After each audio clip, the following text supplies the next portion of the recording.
My child, stop what you're doing. I need your full attention. This is not background noise. This is me, speaking. Now, I'm not in a distant heaven waiting for you to get it together. I'm in your room. Right now. I entered quietly, but what I'm about to say will thunder in your spirit. This isn't just a message, it's an encounter. So don't troll. Don't pause. Don't treat this like every other video. This is divine interruption. Holy ambush. Sacred alignment. Every second carries the weight of something eternal. I'm speaking directly to what you've been hiding, questioning, praying. And before this ends, something inside you will shift. Stay until the final word. Because what I whisper in this room will echo through every room you walk into next. And when I speak, everything listens, including you. My beloved child, pause. Yes, pause everything. Set down your phone. Step away from the noise. Hush the whirlwind in your mind. This very second, right now, is not like the others. It carries weight. It has been etched into the blueprint of time with heavenly ink. You may have stumbled across this moment as if it were just another passing thought. But I tell you, it was not chance that brought you here. It was me. The breath you just took is saturated with divine intention. You are standing in the middle of a moment I have crafted with sacred precision, a moment when all of heaven leaned in and said, "Now." Do you feel the stillness starting to settle? That's not ordinary calm. That is the presence of your God saturating the space you're in. This second is not common. This space is not random. This message is not just another comfort. It's a divine collision between my heart and yours. You've been living at a pace that has numbed your spirit. I've watched you rushing, reaching, surviving, but not truly pausing. Not really hearing. Not fully receiving. But I whispered into the fabric of time and said, "This is the hour to interrupt." So here I am, in your room, right now, with eyes full of fire and love, with hands full of strategy and healing. You may not feel ready. You may feel too tired to engage. But beloved, readiness was never the condition. Presence was. I don't need your performance. I desire your attention. Heaven has orchestrated this meeting long before you felt the tug in your spirit. The pull you sense. That sudden stop in your heart. That is me. That is your Creator saying, "I need your ears now. I need your heart turned toward me." Because what I am about to unfold in the coming minutes, it cannot be rushed, cannot be missed, and cannot be treated as casual. This isn't emotional. This is eternal. And I, your Father, am stepping into the room to begin what only I can finish. Child, let me shatter the lie that has whispered to you in the dark corners of your loneliness. The one that told you I was far away. The one that said I only dwell in high cathedrals or far-off heavens. Now, beloved, you're me. I am not watching you from a throne of distance. I am seated right next to you. I am not in concept. I am in closeness. I am not a poetic metaphor or a symbolic comfort. I am a living presence inhabiting your space in this very breath. My nearness is not a figure of speech. It is a holy invasion. My feet have touched the floor you are standing on. My robe has brushed against the walls of your room. The air you breathe has been kissed by my spirit. I am not above you or beyond you. I am with you, in the stillness, in the ache, in the sighs too deep for words. You are not alone. You have never been alone. My child, I've walked beside your silence and laid with you on sleepless nights. When you reached out for something real, something alive, the tug was me. Do you remember those moments when you suddenly felt warm for no reason? when a chill moved through the air even though the window was closed. That wasn't your imagination. That was my entrance. That was my spirit shifting the atmosphere around you. When the world forgot you, I leaned in closer. When your voice cracked in prayer, I gathered every syllable like treasure. My hands have been resting on your shoulders when the weight of the world tried to collapse your spine. I've been in your room every time you wept into a pillow and wondered if your tears mattered. I counted everyone. I numbered them like stars. You didn't have to shout to get my attention. Your very breath was enough. I felt the vibration of your pain, and I responded not with thunder but with presence. Not with lightning but with love. You looked for me in dramatic signs, but I came in the gentle hush. I came in the whisper that survived the war. I'm not far, my child. I'm closer than your next thought. I'm standing right beside you, and I won't leave when the tears return or when your strength wavers. There is no corner of this room I haven't touched. There is no memory too heavy for me to sit with. I'm not pacing the heavens while you suffer. I'm sitting in the shadows with you, illuminating the parts of your story no one else saw. And I didn't come empty-handed. I came with oil for your wounds, fire for your spirit, and truth that cuts deeper than lies. I've entered with divine intention to remind you that your room is no longer ordinary.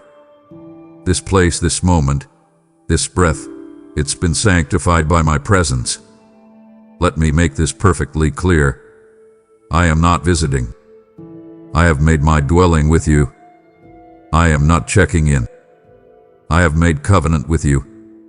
And I did not come to leave you as I found you. I came to shift the very molecules of your atmosphere, to route despair into destiny, to trade heaviness for holiness. And child, I don't need a door to enter. I am the door. And where I am, no darkness can remain unshaken. Where I am, chains melt, fear flees, and dead things breathe again. Yes, this is personal. Yes, this is real. You're not imagining me. I'm not a beautiful idea. I'm a breathing God. I am the flame that doesn't consume, the voice that doesn't condemn, the presence that doesn't pass. You've been crying out for encounter. This is it. I am not an echo of someone else's experience. I am your God, your Father, your Savior, right now, in your room, speaking to your soul in words that match the ache.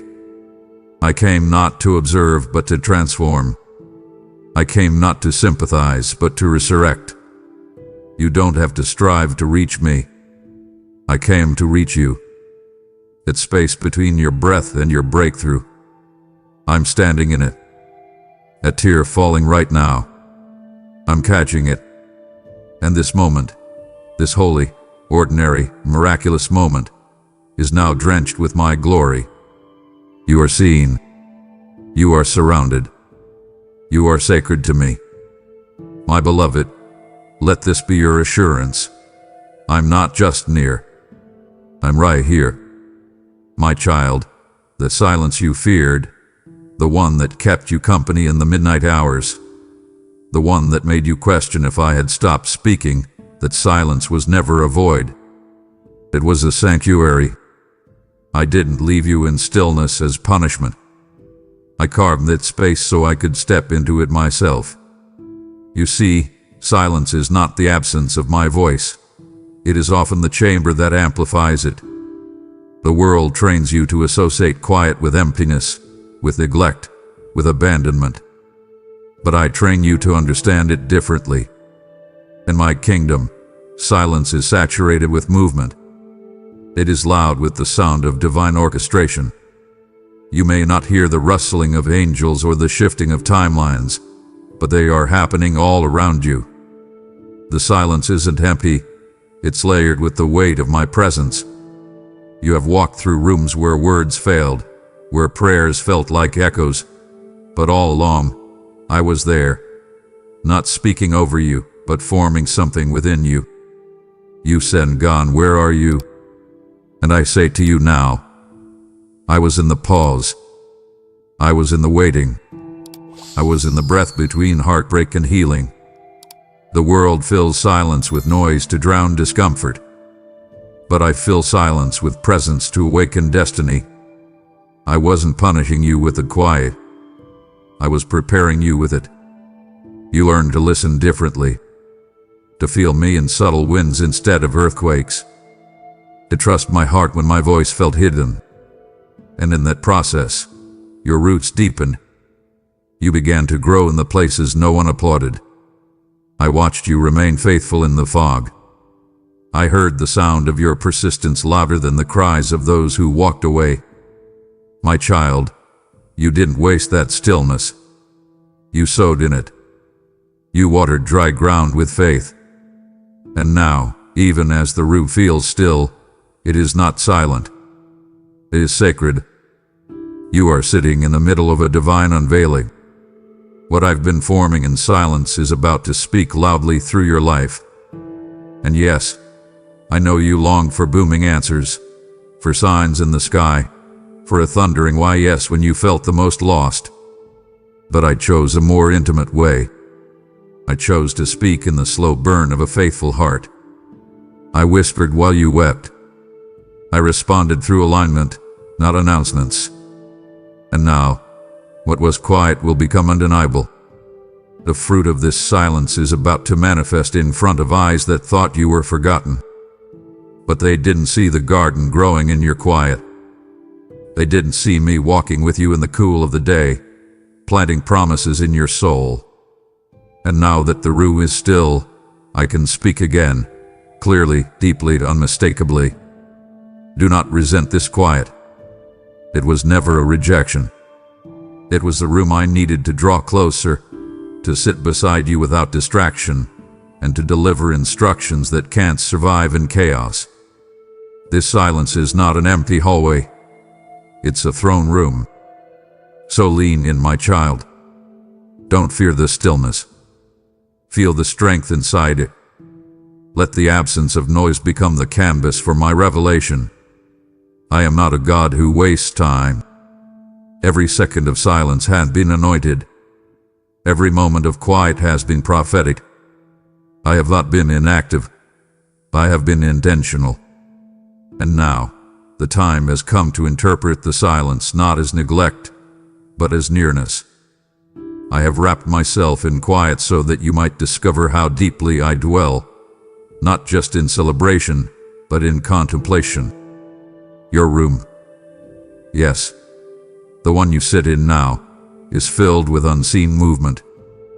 You may feel still, but heaven is stirring, and that stirring will soon become a shaking. Let this truth grip your soul. The silence was never empty. It was sacred space.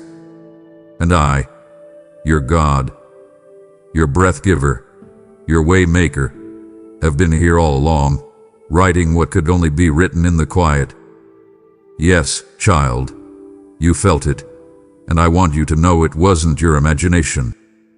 That moment when time seemed to pause, when the room felt unusually still, when your heart skipped in uncertainty while your soul leaned in with sacred anticipation, that was me.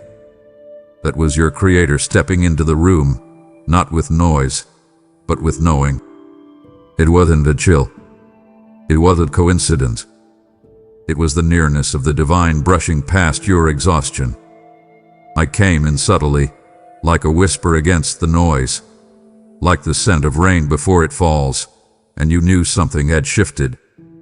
You didn't have words for it, but your spirit recognized me. That's why your breath slowed. That's why your thoughts froze. That's why you felt the ache rise, because my presence doesn't walk into a room without awakening something. I came to brush against the bruises you've kept hidden. I came to acknowledge the ache you buried under busyness. I came, beloved, not with a flash of lightning but with a breath of eternity. You were too tired to articulate it, but I saw the hope flicker in your chest when you paused that day. when the world around you was loud, but something inside of you hushed. You felt it, that sacred interruption. You were scrolling. You were sitting. You were barely holding yourself together. But my spirit hovered over your weariness like a mother over her child. And in that hovering, I was healing. In that hush, I was holding you. Don't dismiss that moment as minor. It was the entrance of heaven into the hallway of your heaviness. That was not a passing moment. It was a marking one. I left my fingerprints on your atmosphere. I shifted the molecules of the room just enough to let your soul know you're not forgotten. I'm near. My beloved, when you sense that stillness again, don't run from it. Don't distract yourself from it. A stillness isn't emptiness. It's evidence. It's proof of my pursuit. It's the residue of my glory resting upon your now. I chose not to come loudly because I knew the volume of life had already overwhelmed you. I chose not to speak with thunder because your heart had been aching for tenderness. You've been bruised by boldness, worn down by demands. So I entered in gentleness. I slipped past your logic, bypassed your doubt, and brushed my love against your skin like sunlight on a winter morning, soft but undeniable. Do you remember the lump in your throat? The tears that gathered without warning? That wasn't weakness. That was recognition. That was your soul responding to its maker. That was your spirit coming alive under the shadow of the Almighty. That invisible presence that you almost questioned. That was me. And I will come again, again, and again, until you don't just recognize me, but respond to me. Until you stop brushing it off as emotion and start bowing in reverence. Until you understand that when heaven moves in silence, it's because the miracle needs no introduction, only participation. And child, I'm not just visiting, I'm remaining. I don't brush past to tease you with temporary hope. I pass by to plant something eternal, something weighty, something wild with possibility. You don't need more noise. You need more nearness. And I, the Lord your God, will keep coming to you in the ways your heart can receive, because I know your threshold. I know your exhaustion. I know exactly what will revive you and what will crush you. So I come, precisely, prophetically, purposefully, with touches of glory and waves of gentleness. Don't underestimate the moments where I feel near but say little. That's me tuning your spirit to my breath, preparing your soul to carry my presence without panic. This is only the beginning. The brushes will become embraces. The flickers will become flames. And before long, you will stop asking, "Was that you?" and start declaring, "You're here." Oh, my precious child, you have no idea how much of heaven has moved in response to your sighs. Those moments when you didn't have the strength to pray with words, when your chest rose and fell under the weight of invisible burdens, I caught every exhale. I felt every tremble in your breath. The world may have overlooked it, may have heard nothing, but I heard everything. Your sigh didn't vanish into thin air. It wasn't dismissed by heaven. It landed in the center of my presence, heavy with the weight of all you couldn't say. You've whispered things to ceilings, to darkness, to no one at all, thinking maybe, just maybe, I might hear. I did. I always did. Every tired breath, every wordless cry, every moment you collapsed into silence, they were all gathered like incense before my throne. You think you need eloquence to move me. No, child. You need honesty. And there is nothing more honest than a sigh soaked in surrender. I am the God who translates tears, who understands groans, who interprets the language of the weary. Your sighs have been louder to me than the shout of multitudes. They've been more sacred than songs sung with masked thong, because they came from the part of you that has no filter. from the depths of disappointment and the edges of endurance. That moment when you lean your head back, close your eyes, and let out that long, heavy breath. That was prayer. That was intercession. That was the sound of a warrior too tired to roar, yet too faithful to quit. And I honored it. I recorded it. I responded to it.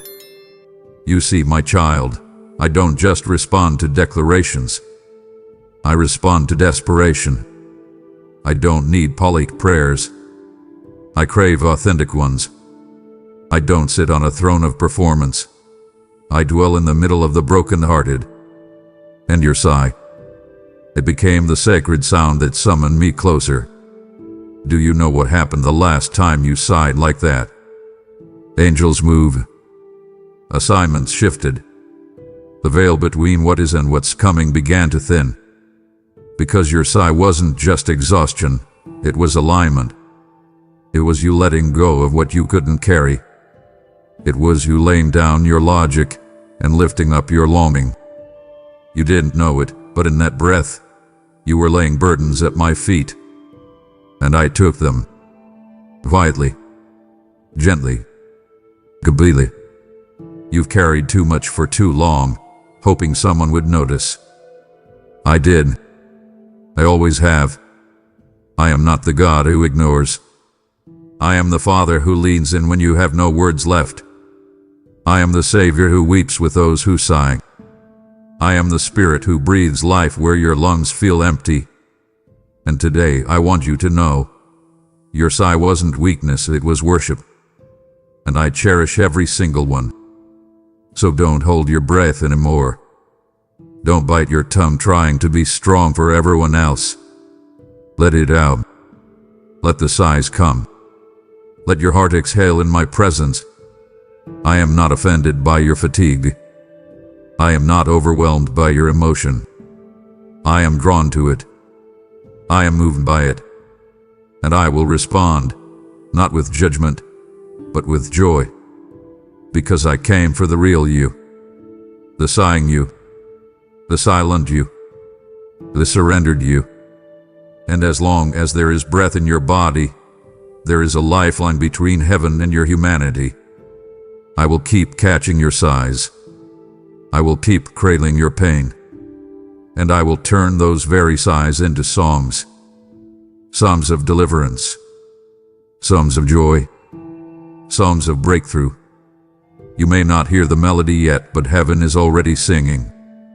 Because your sigh, my love, was the sound of faith choosing to breathe again, and I will always respond to that. Oh child, I know what it's like to sit in a room full of people and still feel invisible. I know how it feels to give and give, to pour and perform, and yet walk away unseen. You've laughed while breaking. You've smiled through soreness. You've carried your heart like a cracked jar, holding it carefully so no one else would have to. And all the while, beneath every act of strength, your soul whispered, "Do you see me? Do you hear this ache?" And my answer is resounding, undeniable, and eternal. Yes, I do. I always have. Before a word formed on your lips, I heard the tremble in your heart. Before your eyes welled with tears, I caught the breath in your chest that warned they were coming. You've been crying out silently, hoping someone would hear the cries you were too exhausted to voice. And I want you to know, I never missed a single one. When others overlooked you, I zeroed in. When people passed by your pain, I paused. You've been walking through shadows, not because I abandoned you, but because I needed you to see that even in darkness, my gaze never left you. I saw what they did. I saw the late nights you sat awake, wondering if your life mattered. I saw you scroll through moments that celebrated others while wondering if your turn would ever come. I saw you dress your grief in excellence, your pain in poise, your loneliness in laughter. But child, I never needed a spotlight to find you. I never needed applause to approve of you.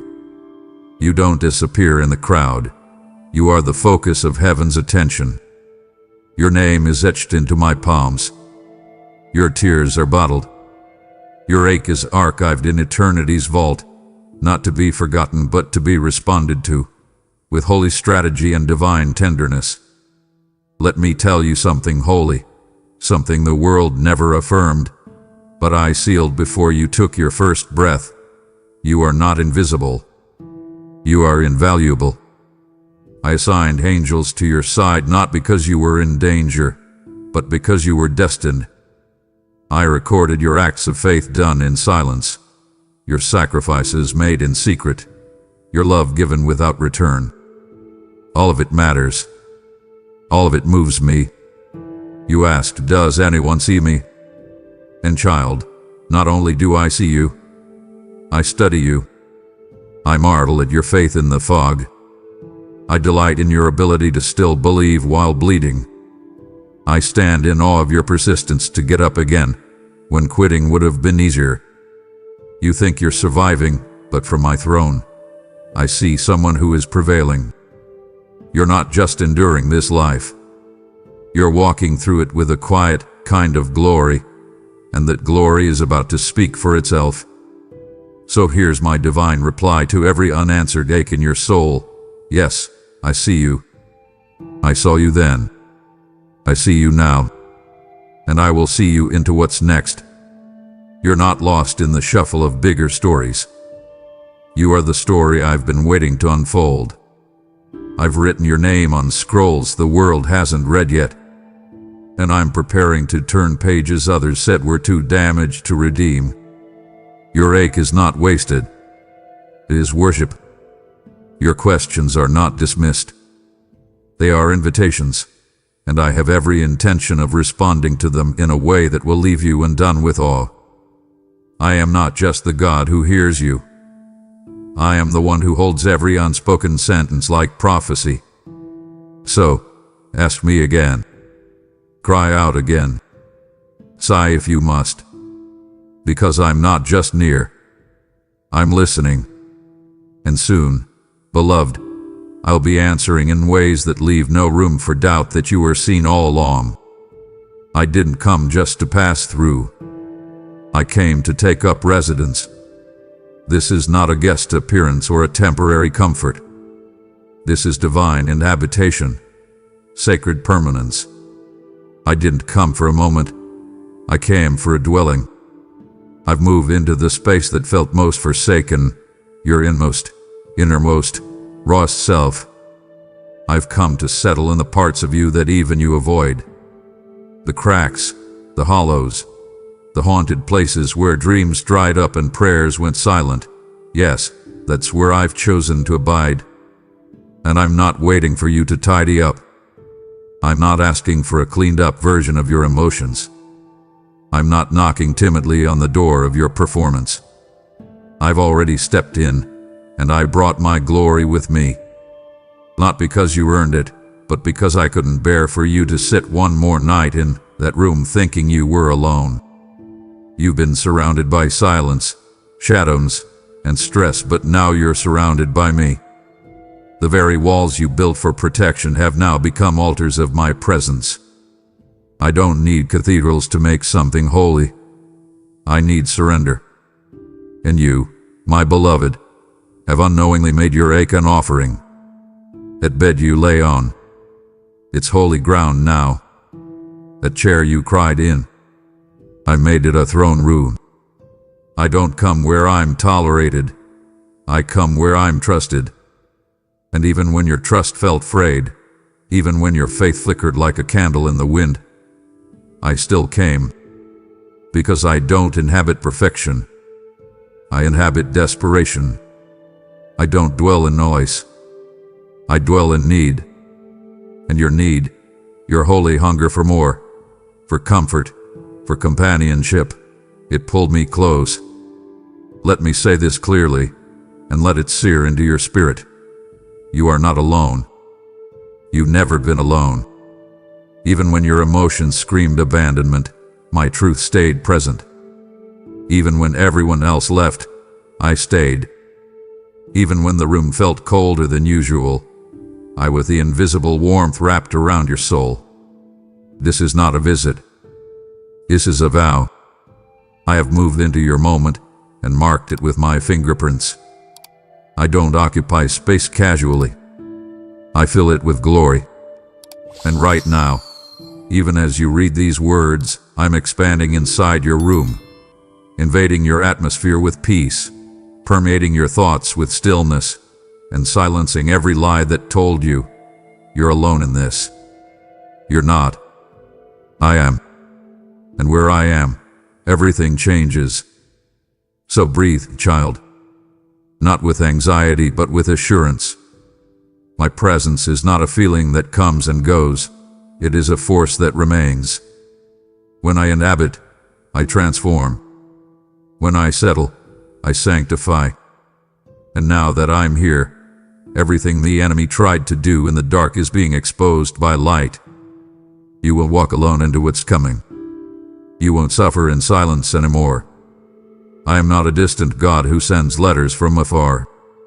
I am a present Father who sits on your floor, listens to your sighs, and rewrites your future from the very room you tried to escape. And beloved, now that I've taken residence, expect the atmosphere to shift, the direction to change, and the weight to lift. Because I did not come empty-handed. I came with everything you've been praying for, and more. Child, I saw it. The moment your shoulders dropped, not from exhaustion alone, but from the invisible grief of being unnoticed. The weight was too much, the silence too long, the pressure too persistent. You were surrounded by others, and yet you felt the haunting chill of being unseen. You kept showing up, kept pressing forward, kept dressing your wounds in worship and covering your weariness in courtesy. But I saw through it all. I watched when you walked out of that room smiling, only to collapse in solitude moments later. You weren't just tired. You were unraveling quietly. And when no one reached for you, I did. When no one saw that something sacred was slipping from your grip, I leaned in and caught it. That moment, that sigh, that subtle collapse of strength, it echoed through heaven. You didn't even know how loud your silence had become to me. You see, my beloved, I never needed noise to notice you. I've studied the way your body folds when your heart is burdened. I've memorized the cadence of your breathing when disappointment closes in. I know when your laugh is real and when it's armor. I see the heroic way you tried to hold it all together, for others, for appearance, for the fragile sense of control. But I never called you to carry it all. That drop in your shoulders, it wasn't weakness, it was an invitation. An unspoken plea for someone to say, you don't have to hold this alone. And I say that now. You don't. You never did. I've been here, waiting for your hands to release what was crushing you in private. You kept thinking, I've no choice but to keep going. But hear me. I have a choice too, and I choose you. I choose to step into your strain, to stand beneath your burdens, to remind you that strength is not measured by how long you hold on alone, but by how soon you let me in. Let me speak into that space right now. That space where your ribs tighten when you cry quietly. That space where you tuck away the reality of your breaking so others aren't burdened. I honor your endurance. I do. But I never asked for performance. I asked for permission. I don't need you to oppress me. I need you to invite me. And you did, without words. Your shoulders spoke what your mouth couldn't.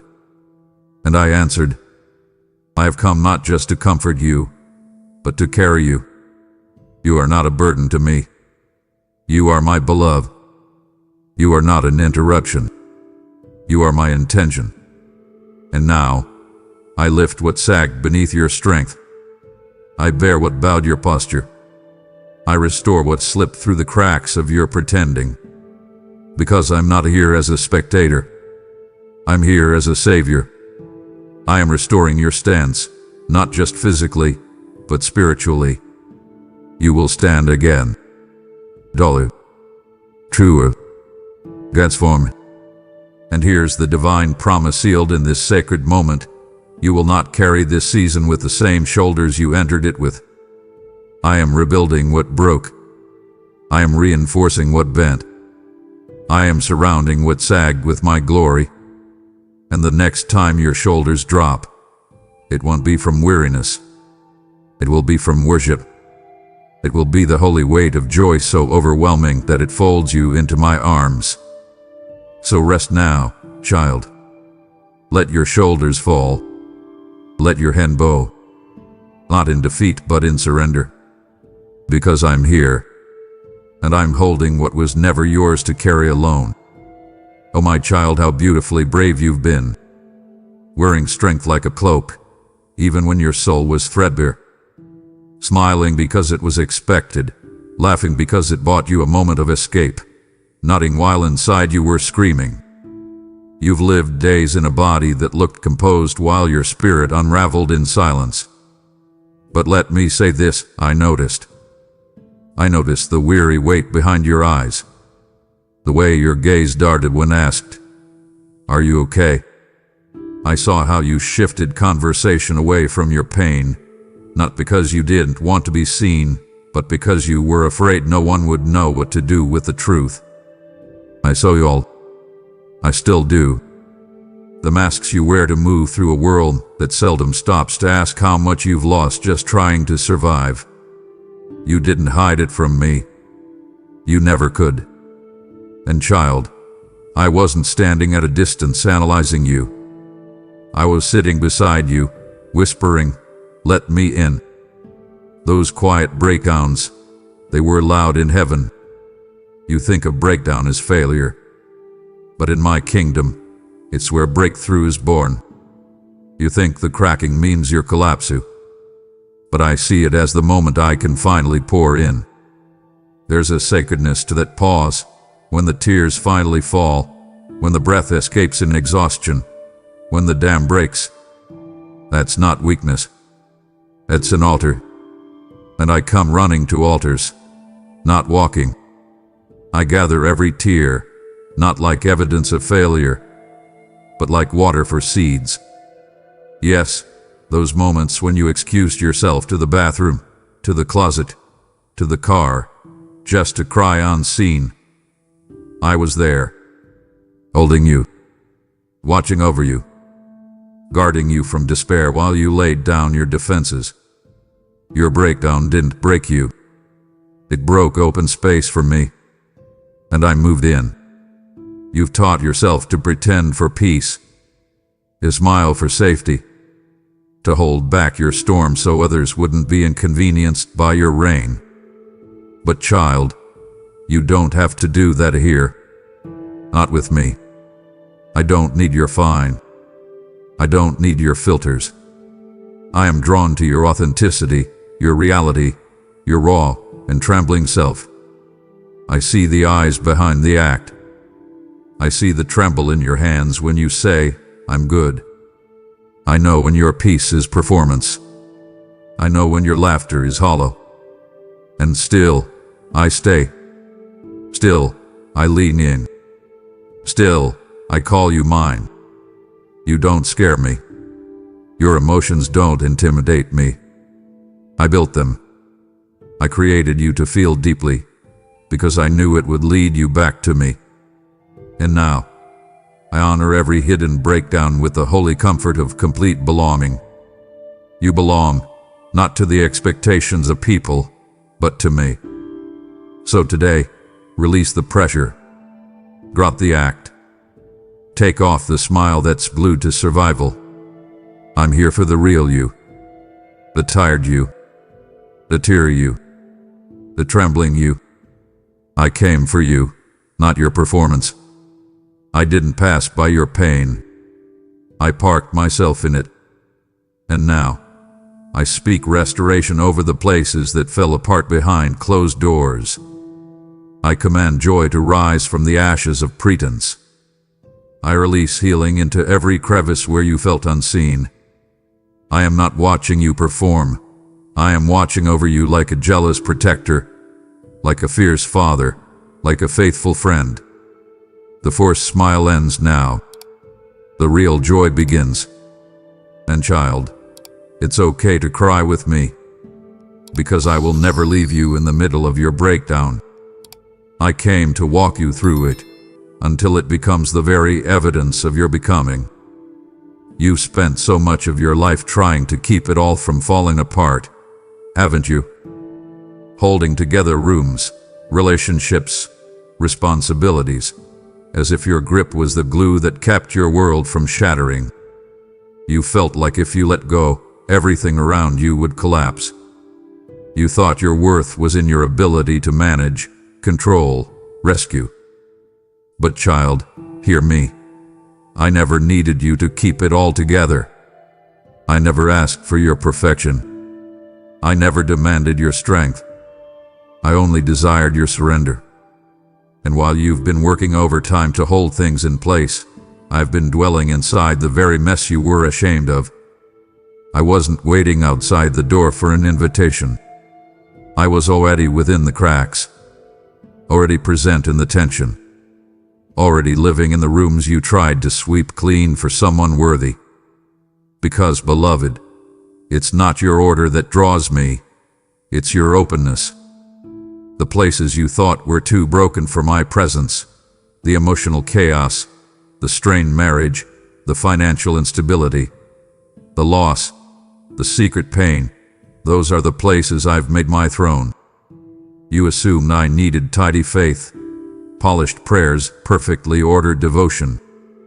But I have always chosen to inhabit what man disqualifies. I made my dwelling not in palaces, but in mangers. Not in the noise of religious performance, but in the quiet desperation of real hearts. So when you sat in the corner, trying to glue your pieces back together, I was already kneeling beside you. I've lived in the longings you were too scared to voice. I've breathed life into the parts of you that were numb from survival. You don't have to get everything fixed before I arrive. I've been in every moment, every breakdown, every breakthrough, every barren place that you thought was God-forsaken. Nothing about your life scares me away. I'm not a vizier. I'm a resident. Child, you keep thinking you're keeping me out when in fact, I've already taken up space in the very center of your soul. I live in your weary bones. I live in your trembling hands. I live in your sleepless nights and in your early morning hopes. You may not have invited me with words, but your ache summoned me like incense. You may not have opened the door outwardly, but inwardly your soul was crying, "Please come in." And I did.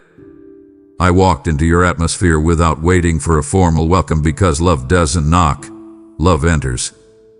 You are not managing this life alone. You're not rebuilding in your own power. You're not patching your wounds with nothing but willpower. I've been working with you, in you, through you, all along. And now I'm reminding you, stop holding it all together as if I'm waiting outside. I'm inside, child. Inside your breakdowns. Inside your burdens. Inside your becoming. Let this truth baptize your soul. I am not the God of distant observation. I am the God of intimate occupation. I have built my dwelling not just around you, but within you. So take a deep breath. Release the illusion that you must impress me. You don't impress me, you move me. Not by your strength, but by your surrender. I didn't enter your life with demands. I entered with devotion. And I'm not leaving when things get messy. I stay. I heal. I restore. I dwell. You don't have to invite me in. I'm already home. Listen closely now. Can you feel it? It's subtle, almost imperceptible change in the air around you. It's not your imagination. It's not emotional. It's not psychological. It's spiritual. Something is shifting. Something is breaking. Something is awakening. Because where my presence is, the atmosphere cannot remain the same. I do not arrive quietly. I arrive with kingdom authority. I walk into rooms, and oppression begins to tremble. I step near and lies begin to unravel. I enter a space and what once resisted must now bow. And child, I've stepped into your room, your home, your heart, and everything around you is about to bend to the weight of my glory. This is not subtle encouragement. This is sovereign disruption. You've prayed for change, and I've come to initiate it from the ground up, not with noise, but with nearness. When I say the atmosphere is shifting, I mean chains are cracking at the molecular level of your reality. What used to weigh heavy will feel lighter. What once intimidated you will now flee from you. The fear that slept beside you is being evicted by the authority of my presence. The dread that lingered over your mornings is being replaced with divine clarity. You don't even realize the warfare that has already been silenced because I entered. You've been bracing for another wave of pain, but I came to bring peace. You've been waiting for the other shoe to drop, but I brought sandals of purpose instead. Your room, your mind, your spirit, your story, they're being rearranged because I never enter a space without flipping tables of torment and setting up the furniture of favor. When my authority comes, nothing stays static, and I am not asking your environment for permission. I'm declaring dominion. You will notice it soon. The way your thoughts settle without explanation, the way the noise around you loses its grip, the way your spirit feels like it can finally breathe again. That's the shift. That's the presence. That's the weight of my authority pushing back everything that tried to bury you. My child, you don't need to manufacture breakthrough. You only need to host me. You don't need to beg for victory. You just need to believe that I brought it with me. You've walked into rooms before that drained you. But this one, the one you're sitting in right now, is being saturated with divine empowerment. You are no longer surrounded by circumstance. You are surrounded by the commander of angel armies. You don't have to raise your voice to fight. Just raise your awareness. I'm here, and where I reign, nothing remains under the rule of fear. So lean into this shift. Don't shrink back. Don't dismiss the difference you're beginning to feel. It's not a coincidence. It's not placebo. It's presence. My presence. I've come not just to visit your situation, but to dominate it with grace, with truth, with breakthrough. I've come to dethrone lies and crown you with clarity. You don't have to earn this. You just have to receive it. The atmosphere is not shifting because of your strength. It's shifting because I showed up. And when I show up, everything bows. Every whisper of hell, every voice of shame, every knot of confusion, every burden of delay, they all bow. This is the kind of moment that becomes a memorial stone in your life. You look back and say, something broke that day. And I'll say, yes, that was the day my authority filled the room, and the weight of my word rewrote your world. When I entered your space, child, I didn't come as a bystander or a silent observer. I came carrying heaven in my hands for you. I didn't approach empty, and I didn't arrive indifferent. I came bearing gifts that match your need. You've been carrying panic like a shadow, confusion like a fog, silence like a stone pressed into your chest. But I didn't come to admire your pain. I came to answer it. I walked in holding peace like a sword, not soft peace, not temporary relief, but peace that confronts panic at its roots and severs it completely. I came with clarity, not suggestions or good ideas, but divine insight that cuts through confusion like sunlight splits a storm.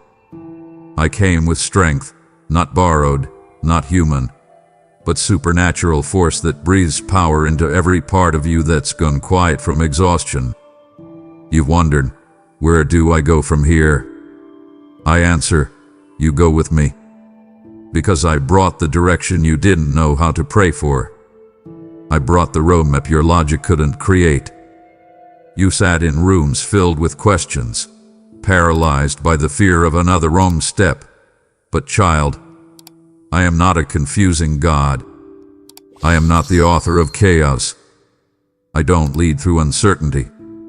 I speak, I guide, I illuminate. And right now, even in your mental noise, I am releasing clarity like oil. Clarity that settles, clarity that comforts, clarity that confirms. No more wandering in the wilderness of what ifs. I'm lifting the fog, and that anxiety you've worn like second skin. It's leaving, because I didn't enter your space to coexist with fear. I entered to evict it. Your silence hasn't scared me. I understand the language of wordless prayers, of tired eyes and trembling hands. I didn't ask you to speak when you couldn't. I brought strength that speaks for itself. The strength I give doesn't just get you by. It carries you forward with authority. You felt like your voice was fading, like your purpose was slipping through your fingers, like you didn't know how to keep going. But I brought with me not just a refill of strength, but a resurrection of it. The same power that raised the dead now rests upon you. And you don't need to muster up the will, you need only to receive. I am pouring strength into your bones, into your mind, into your emotions.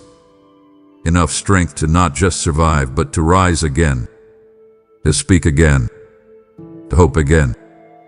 To here, now, in this very moment, open your hands. I'm placing peace into your palms. I'm placing clarity on your brow. I'm placing strength into your core. These are not symbolic gifts. They are spirit-shifting realities. And I'm not giving them alone. I'm giving them in abundance. I am the God who shows up with full arms, full heart, and full authority. You don't need to beg. You don't need to bargain. Just breathe. Just receive. Because I came not just to be seen. I came to bring supply. And child, every single thing you thought you lacked, I brought it with me. I am your peace. I am your clarity. I am your strength. And I am not leaving you empty. I'm leaving you overflowing. Yes, I'm in your room, but I'm also stirring hearts in rooms you've never seen. Because when my word goes forth, it does not return void. Every seed you sow in this moment is a light piercing someone else's darkness, a river quenching someone's drought, a voice calling someone out of the storm. This message doesn't stop with you. It multiplies through your obedience. As it is written, give, and it shall be given unto you. Pressed down, shaken together, and running over. This is that moment. I'm the one prompting your spirit to rise and be a sender of my fire. If this word is alive in you, then let it move through you. Through super thanks, membership, or the altar of giving in the video description. So now, and watch me break open a harvest with your name on it. Child, I know the noise you've been drowning in. The relentless voices, outside and within. Expectations shouting from every corner. Doubts echoing in your own mind. Demands piling up like mountains. The endless distractions, the pressure to perform, the weight of opinions. It's been so loud, hasn't it? So consuming. You've tried to find quiet, but even in silence, the noise continued. In your thoughts, in your fears, in your regrets. But listen to me now. I am the voice that silences every other. My whisper is not weak, it is authoritative. My whisper carries more weight than the roar of confusion. When I speak, Every lie must go silent. When I whisper, the atmosphere obeys.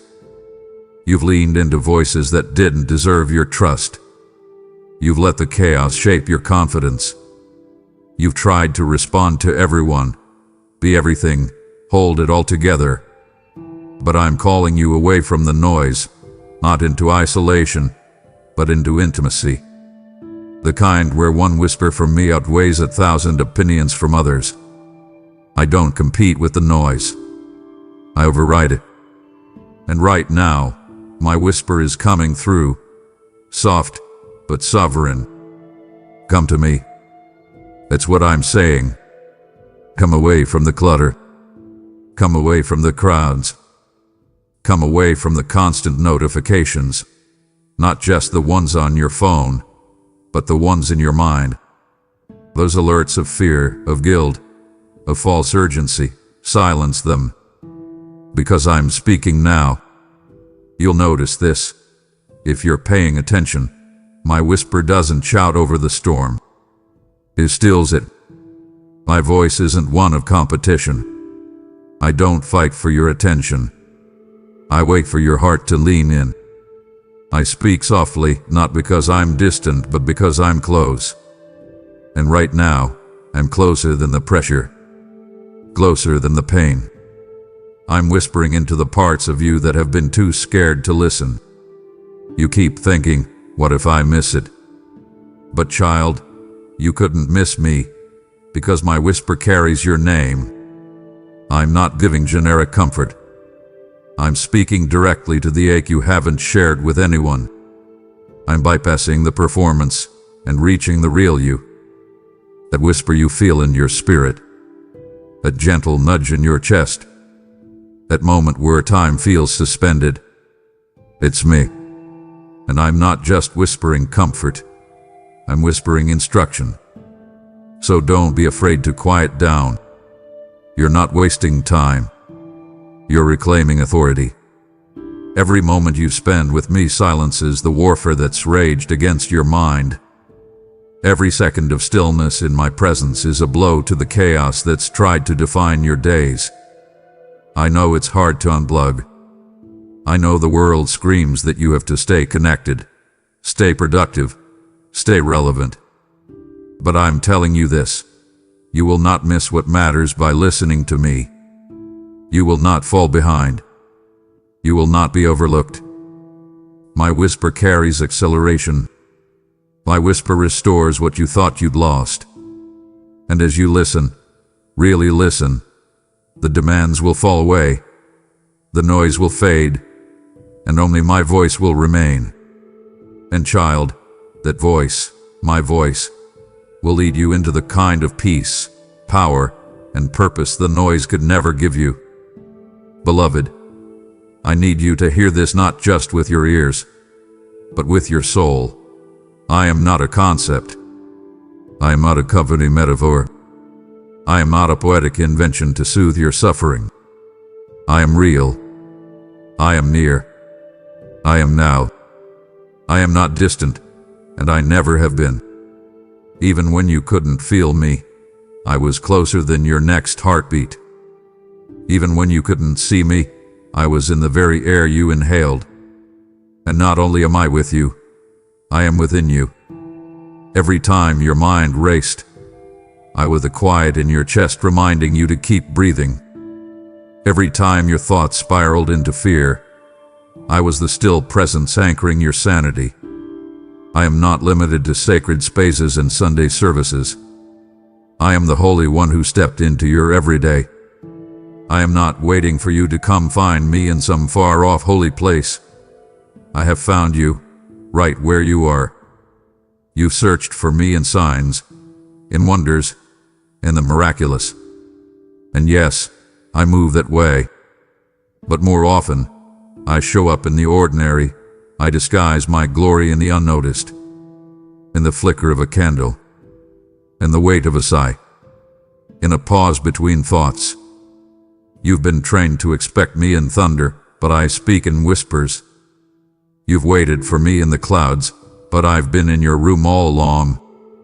You don't need a grand spiritual moment to find me. You only need to acknowledge the truth. I am here. Not a shadow. Not a symbol. Not a second-hand memory from someone else's miracle. I am. And where I am, healing begins. Where I am, torment ends. Where I am, fear is cast out, not by effort, but by presence. My presence. You felt alone, but you were never abandoned. I was so close you couldn't even distinguish where your ache ended and my grace began. The enemy would love for you to believe I am far off, that I only show up when you pray hard enough, fast long enough, serve deep enough. But I am not a God who responds to performance. I am a Father who responds to presence, and your presence is enough to draw mine. That's what intimacy looks like. Not you striving to reach me, but you surrendering to the truth that I've already reached you. I am in this room. I am in your crisis. I am in your questions. I am in the holy ordinary moments when nothing makes sense but everything feels sacred. And child, I will not leave. My presence is not temporary. My nearness is not fleeting. I am the same yesterday, today, and forever. And that forever includes this exact moment in your story. So take a breath. Not just physically, take a soul breath. Exhale the lies, the fear, the tension. Inhale the reality that I am closer than your own voice. Closer than your own skin. Closer than your next thought. Let that truth not just come for you, but change you. You are not walking through this life hoping to catch glimpses of me. You are walking with me. You are being held by me. You are surrounded by me. And when everything else fades, my nearness remains. Because I'm not an idea. I'm the I am. And I have come to prove to you with every beat of your heart that you are not alone. Oh, my precious one, I didn't come to your room as a distant observer, watching your pain like a silent bystander. I stepped into your space with intention, with urgency, with love so fierce it refuses to let you stay on the floor. I've seen your breakdowns. I've sat with you through them all. But this moment, this one you're in right now, it's not about breaking down. It's about rising up. And I didn't come to analyze your brokenness. I came to hold you through the rising. To catch you in the in-between, in that sacred middle space where you're not quite healed, but no longer hopeless. I didn't wait until you were strong to arrive. I came in your weakest moment, not to remind you of your failure, but to show you the power of my embrace. You've tried to rise on your own before, haven't you? You've tried to self-motivate, self-heal, self-counsel. You've whispered, "I've got this," even when your spirit was screaming otherwise. But hear me now. This rise will not be self-led. It will be spirit-led. It will not be about mustering up strength. It will be about receiving mine. You don't have to climb out of your pit by your own willpower. I am reaching in with my hand, and where my hand goes, resurrection follows. You are not just surviving this season. You are coming out different, and I'm the one doing the lifting. Don't fear the trembling. Don't despise the weakness. Every crack in your heart is becoming a window for my glory. I'm not holding you at arm's length. I'm pulling you close, brushing off the dust, speaking life into the places that forgot how to breathe. And when you rise, because you will, it will not be with shame hanging off your shoulders. It will be with fire in your bones. Not the fire of striving, but the fire of restoration. The kind that burns away residue and replaces it with revelation. The kind that doesn't just lift you, it launches you. This rise will be different. It will not be built on pretense but on presence. It will not be sustained by hype, but by hope, the kind of hope that anchors deep, that doesn't bend under pressure. I didn't come to supervise your struggle. I came to speak into it, to breathe into it, to become the strength that gets you standing again. And when you do, you won't just walk, you'll run. You won't just move, you'll advance. Because the one holding you is also the one calling you forward. So let me hold you as you rise. Let the tears fall. I'm not ashamed of them. Let the sobs come. I won't flinch. Let the shaking happen. I'm not letting go. And as I hold you, know this. I'm infusing you with courage, with clarity, with confidence born of intimacy. I'm not here to watch a breakdown. I'm here to announce a comeback. This is not the end of your story. It's the beginning of the turning point. And child, when the world sees you rise, they'll wonder how you did it. But you and I will know. You didn't rise alone. You were held. You were healed. You were helped by the hands of heaven. And I'll be holding you every step of the way. Beloved, I need you to pause and listen with your spirit wide open. What was meant to crush you is now becoming your crossing. The very things the enemy orchestrated to unravel your sanity, steal your identity, and silence your destiny, I am now reworking as a divine doorway. Yes, the betrayal. Yes, the isolation. Yes, the torment that wore you down while the world watched silently. You didn't deserve it. You didn't cause it. But I am the God who wastes nothing. And what the enemy meant for destruction, I am using for distinction. You didn't survive that trauma to simply exist. You came through it to rise, to walk boldly through the very threshold hell tried to block. Every fiery dart, every lie whispered in your most vulnerable moments, every delay, every detour, I have gathered them. I've collected the evidence of the enemy's schemes, not to hold it against you, but to wield it for your deliverance. This is not just me patching holes. This is me repurposing pain into power. You've cried enough. You've wrestled long enough. And now the tide is turning. The same battle that made you feel like you were drowning is about to become the very place where your anointing breaks forth like a flood. Because I'm not just getting you through, I'm setting you free. And when I deliver, I don't deliver partially. I deliver completely. When I open a door, no man can shut it. No demon can detour it. No lie can linger in it. This isn't just breakthrough. This is birth. Let me show you the divine reversal that's already begun. That area of pain that keeps resurfacing, it's not a torment loop. It's the Holy Spirit tapping on the place of your greatest upcoming testimony. That loss you still don't understand, I'm about to breathe resurrection into it. That rejection you thought disqualified you, it actually redirected you into my perfect plan. You keep thinking the damage is too deep. But I built deliverance into the very foundations of your identity. Your enemy has overplayed his hand, and now I'm flipping the script. You won't exit this season bruised and bitter. You'll exit with authority. You'll exit with clarity.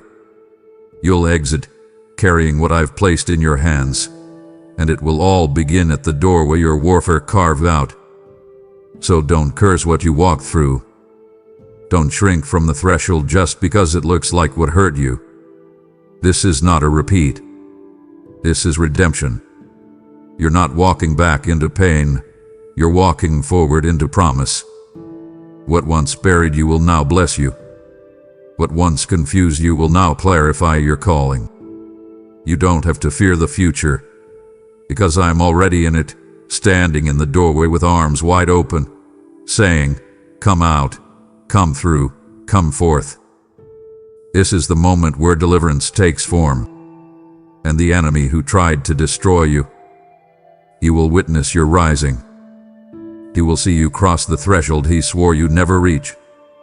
And when you do, child, all of heaven will shout, because you didn't just survive the storm. You turned it into your testimony. I know what it felt like when you hit that floor. That moment when the tears wouldn't stop, when the strength ran out, when you collapsed under the unbearable weight of "I can't do this anymore." That wasn't just rock bottom, that was the ground of surrender. And I was there. I wasn't watching from afar. I was right there beside you on that floor. I felt your breath shaking. I saw your hands trembling. I heard the silence that screamed louder than words. But child, what you didn't see, what you couldn't feel in that crushing moment, was that I was already building. While you thought you were breaking down, I was breaking ground. That floor you hated, that season you wanted to erase, that chapter you never wanted to revisit, that's exactly where I've chosen to lay the foundation for what's next. Let me speak this clearly. I don't build on illusions. I build on truth. And the most honest moment of your life was when you let it all go, when you let yourself fall, when you admitted you had nothing left. That floor, though it felt like failure, became the most sacred altar of all. Because it was there that pride fell. It was there that masks dropped. It was there that your performance crumbled and your rawness came forth. And I rushed in, not to rebuke but to redeem. I said, "Good. Now we can begin." Because you see, I don't build on fantasy. I build on reality. And there is nothing more real than a heart laid bare on the floor of surrender. You've looked back on that moment with shame, but I look back on it with affection. That was the moment you finally stopped trying to be your own savior.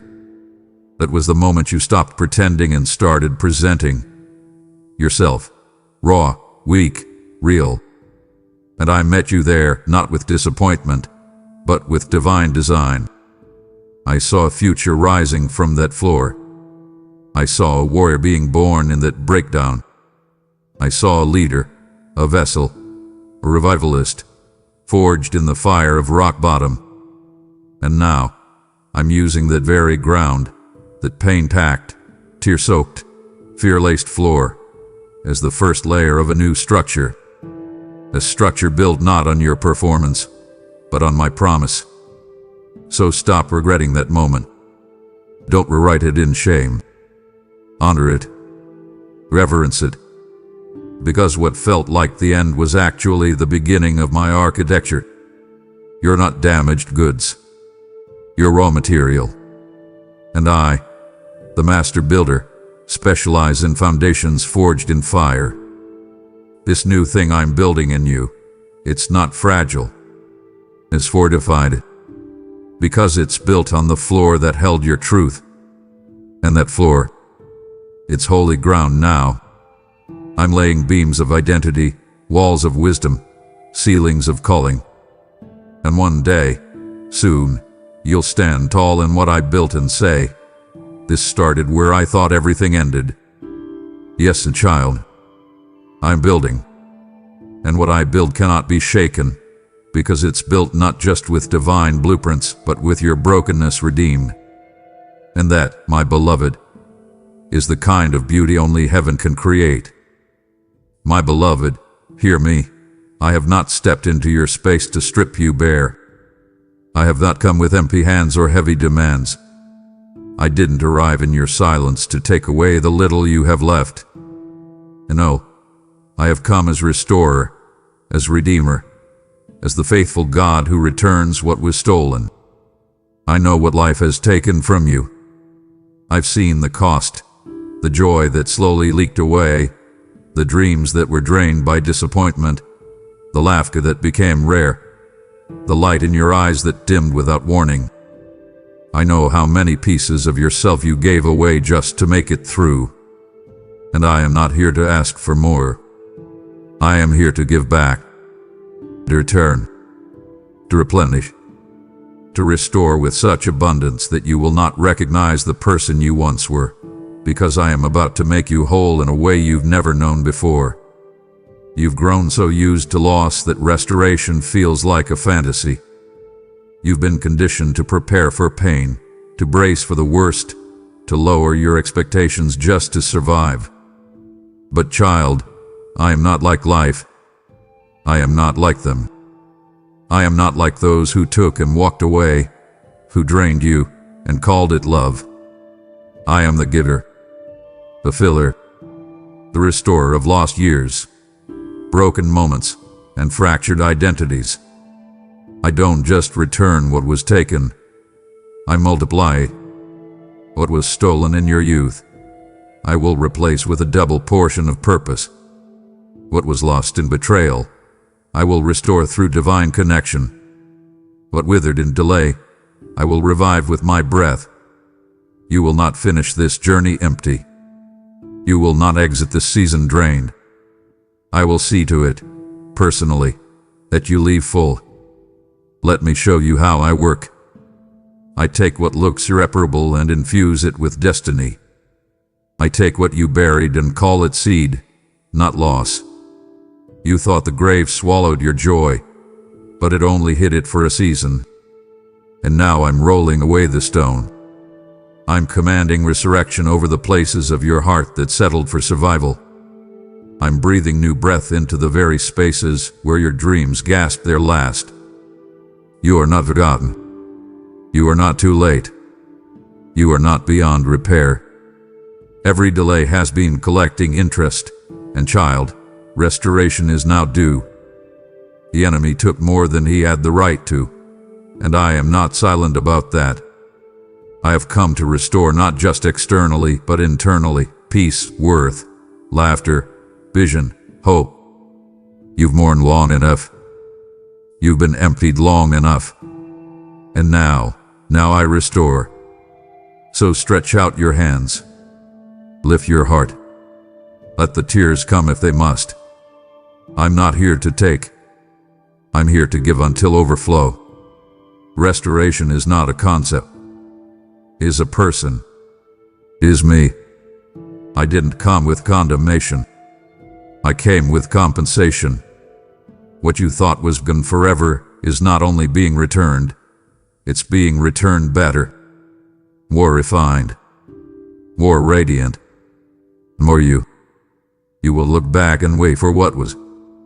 You'll stand in what is and worship for what I've done. Because this, child, this is what I do. I restore.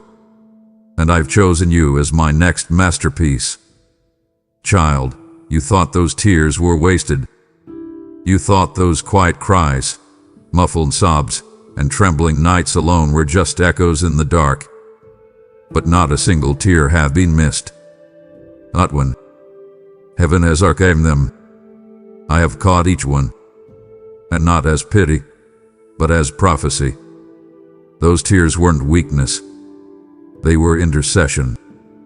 They were sacred seeds sown in a soil only I could reach. You cried in moments no one knew about. You wept with your face buried in pillows, in steering wheels, in bathroom stalls. You broke down where there were no eyes but mine to see. And child, I saw. Not just with awareness, but with affection. I collected those tears like treasures, because each drop was proof of a heart still beating, still believing, still belonging to me. Let me speak this clearly and prophetically. Those tears did not evaporate. They are activating. They are producing something in the realm you cannot yet touch. You see despair. I see deposits. You see sorrow. I see strategy. Every time you wept and still chose to trust me, even a little, it was counted as glory. Those moments when your voice broke but your spirit whispered, "Help me, Lord," were recorded in heaven's archives as pure worship. I am now turning every drop of grief into a downpour of grace. You will harvest from what you wet. You will reap from what nearly broke you. And the strength you'll carry in the next season will not come from books or advice or intellect. It will come from the tears that watered your roots. I need you to hear this. Power is being born in secret. Authority is rising from agony. Those tears were not just emotional responses, they were sacred exchanges. You released the pain, and I released purpose. You surrendered the sorrow, and I sanctified it. There is a weight of glory being formed in you, and it could only be forged through the fire of your private pain. You won't just carry wisdom, you'll carry weight. Weight that doesn't bend under pressure. Weight that speaks without shouting. Weight that breaks chains off others because you know what it means to be bound. Your tears weren't weakness. They were weaponry. And they are working, even now. So don't despise the nights you cried. Don't regret the moments you unraveled. I was there, holding space for your pain, and preparing harvest in hidden places. Power is rising, child. The kind of power that doesn't need a stage to be felt. The kind that shifts atmospheres with your mere presence. Because you've been through the flood, and instead of drowning, you learned how to breathe underwater. And now, you carry evidence. Evidence that your tears weren't in vain. Evidence that intimacy with me was never about perfection. It was about presence. And your tears, they brought me near. They moved me. And now, I move for you. You've called this season quiet. You've looked around and wondered, why has everything gone still? The noise has died down. The momentum slowed. The voices you leaned on have gone quiet. You've prayed and felt like your words evaporated before they reached my ears. You sat in this strange, still space wondering if I stepped away. But child, hear me with the full weight of heaven's compassion. I have not abandoned you. I have hidden you. This silence you're sitting in, it's not absence. It's incubation. It's the sacred stillness where I do my most transformative work.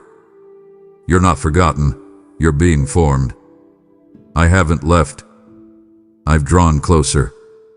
I've wrapped you in divine quiet so I can speak louder in the depths where no noise can compete. Just as the womb is silent before the birth, so is the soul before its unveiling. You've mistaken my stillness for disinterest, but it's the opposite. I've quieted the world around you so you can finally hear the heartbeat of my design within you. You see stillness and feel stuck, but I see stillness and call it strategy. I've pulled you away not to punish but to prepare.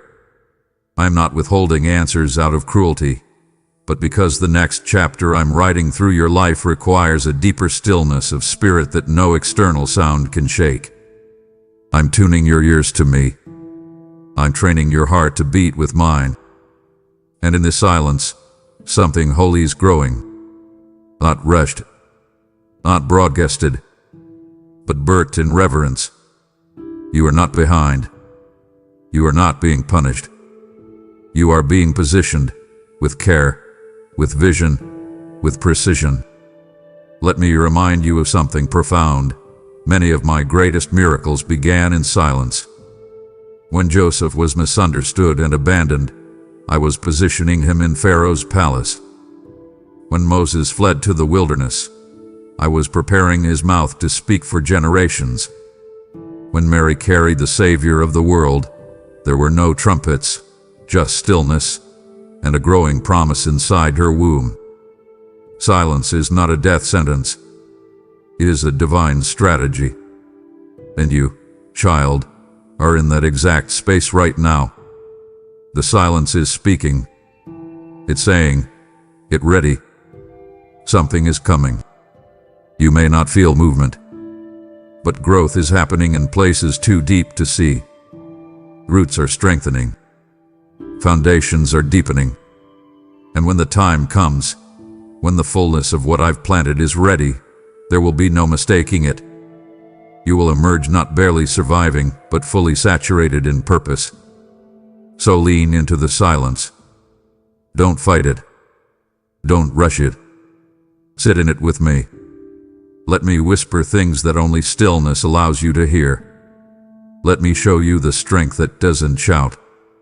Let me teach you the power of incubation, where your spirit stretches, your identity settles, and your assignment sharpens.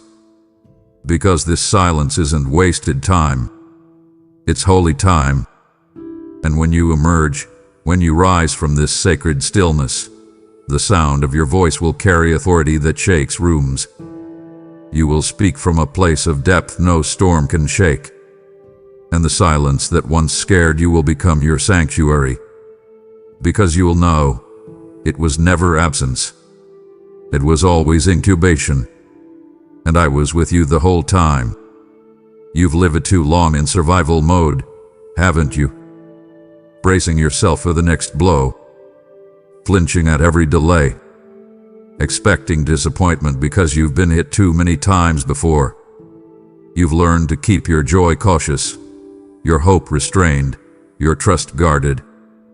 You've built walls, not out of rebellion, but out of exhaustion. But child, the season has shifted, and I'm here, standing in your room, declaring with holy authority, stop bracing for impact. Start preparing for overflow. Because what's coming is not another wound. What's coming is a wave of goodness so great that your heart will have to grow just to contain it. Let me speak clearly. I've seen every blow life has landed. I've watched you flinch, wince, brace, not because you lacked faith, but because the hits kept coming. And I want you to know, it's not weakness to have felt them. It's not shameful to admit you grew tired of hoping. But now, the rhythm of heaven has changed. You're no longer in the season of dodging arrows. You're in the season of catching blessings. You're not under siege. You're under open heavens. The pressure is not punishment. It's been preparation. And I have not allowed you to be broken just to leave you battered. No, I have carved out space in you through every disappointment. And now that space is ready to receive. Not scraps. Not leftovers. Overflow. You've asked me quietly, will it ever change? And I'm answering boldly, it already has. Your perspective needs to catch up with what's already shifting in the spirit. I'm preparing a table, not in isolation, but in the presence of every voice that said you'd never get there. I'm releasing provision, not just for your needs, but for the dreams you laid down years ago. You're about to laugh again, not cautiously, but fully. You're about to breathe again, not carefully, but deeply. I'm not giving you just enough to survive. I'm giving you more than enough to bless others. Your overflow is not just for you. It's for the generations behind you, the rooms you're called to enter, the people you're destined to impact. That's why the fight was so fierce, because the overflow will be so weighty. So hear me now. Shift your posture. You're not a refugee in the spirit. You're royalty.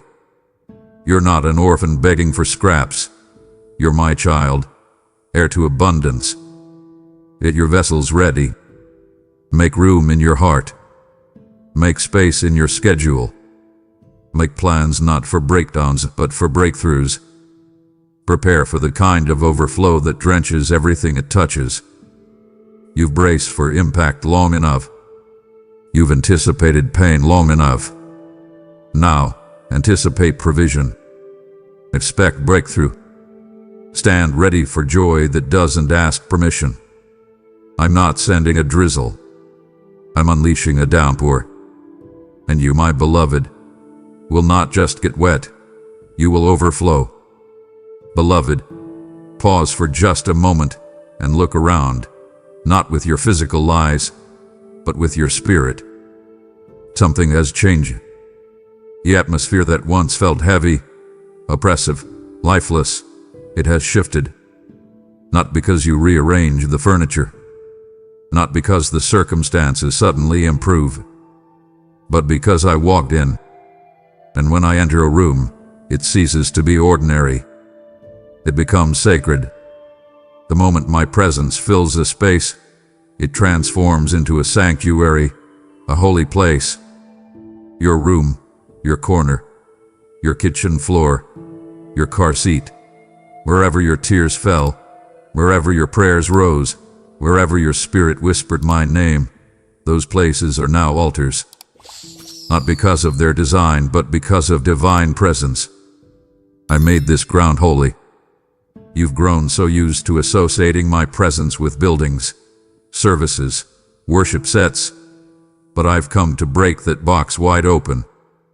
I'm not confined to pulpits. I dwell with my people. I inhabit the cries of my children. I rest upon the brokenhearted, the weary, the overlooked. So yes, child, your room is now my sanctuary. Not because of tradition, but because of transformation. I've come into your space and saturated it with the fragrance of my nearness. And everything around you is responding. The very air is shifting. The chaos is settling. The torment is lifted. This isn't just emotional relief. This is spiritual reconstruction. What once made your space feel like a prison is being redefined into a place of freedom. What once held you in fear now holds my presence like a tabernacle. Let me tell you why this matters so much. Because I'm not just visiting. I'm dwelling. You've opened your heart, and now I'm establishing my presence in a way that lingers, that anchors, that covers. This is not temporary. This is not a momentary spark.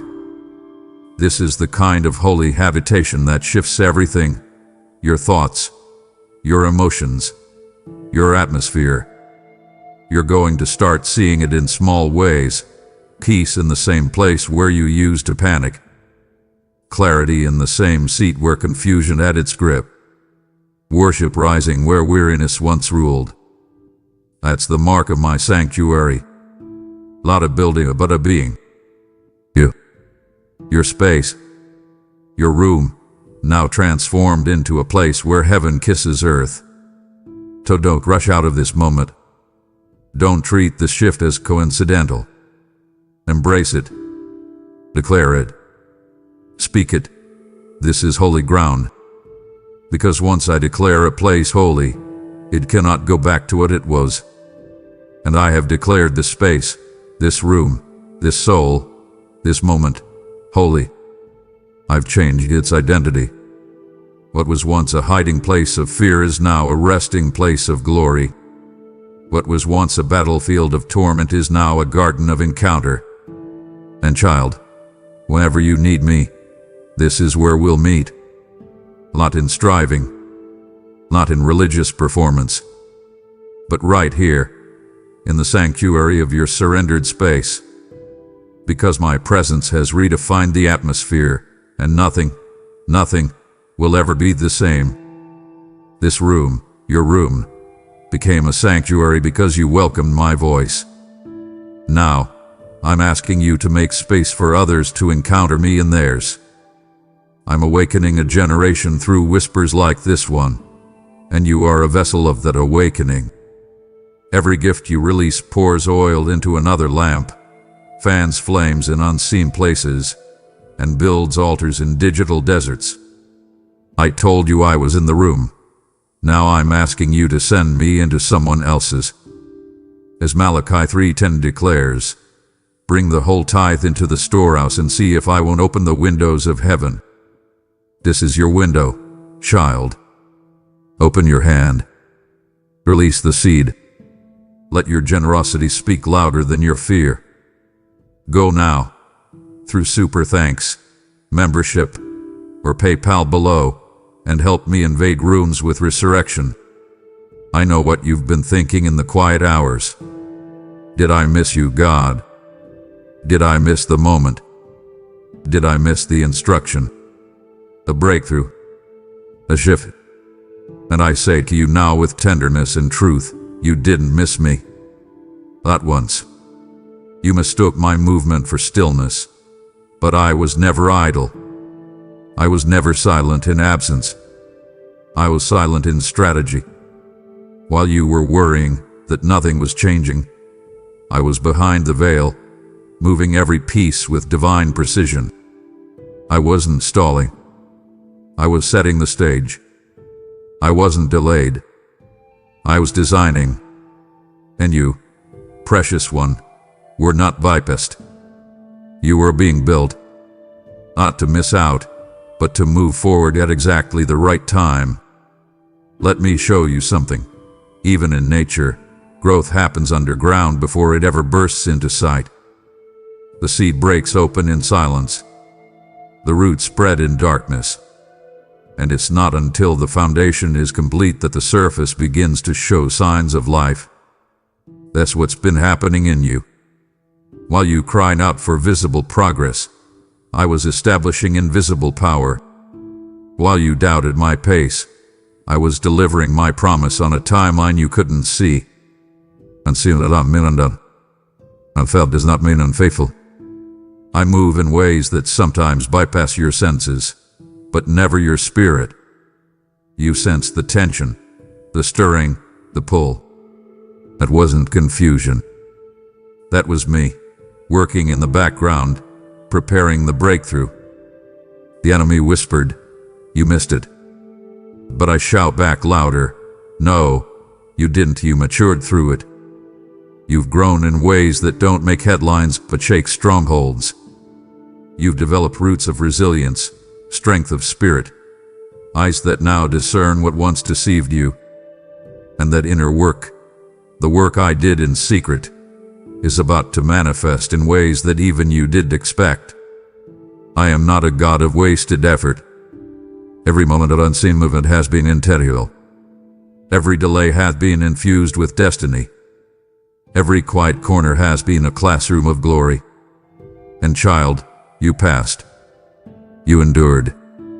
You didn't miss me. You were being fine-tuned to carry what's next. So release the regret. Stop rehearsing what you think you missed. You didn't miss the moment. You are the moment I've been preparing. You are the vessel I've been filling.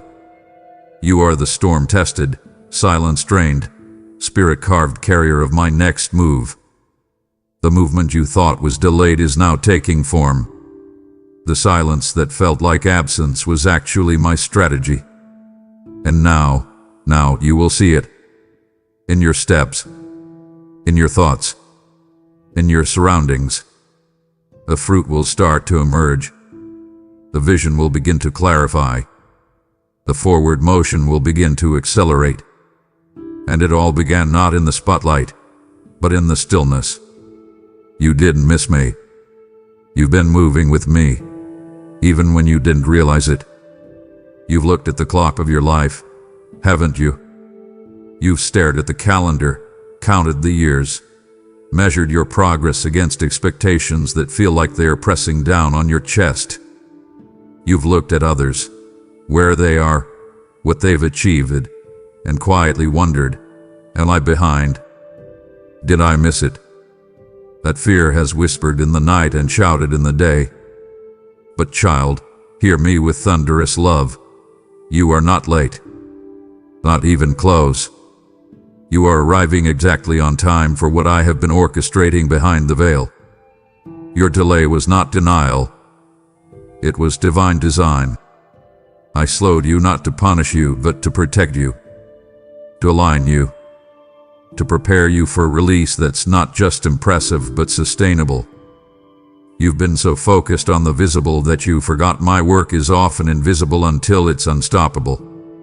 While you felt stuck, I was aligning doors that would open at the exact second you were ready. While you felt overlooked, I was crafting connections that would carry you into your next. While you grieved wasted time, I was redeeming every hour into a deposit of supernatural wisdom. There is no such thing as too late with me, only right on time. The promise still stands. The vision is still active. The purpose is still intact. You haven't missed a thing.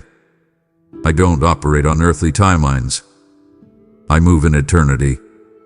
And I've been shaping eternity through your story while you waited. Let me give you perspective, my child. Think of Moses.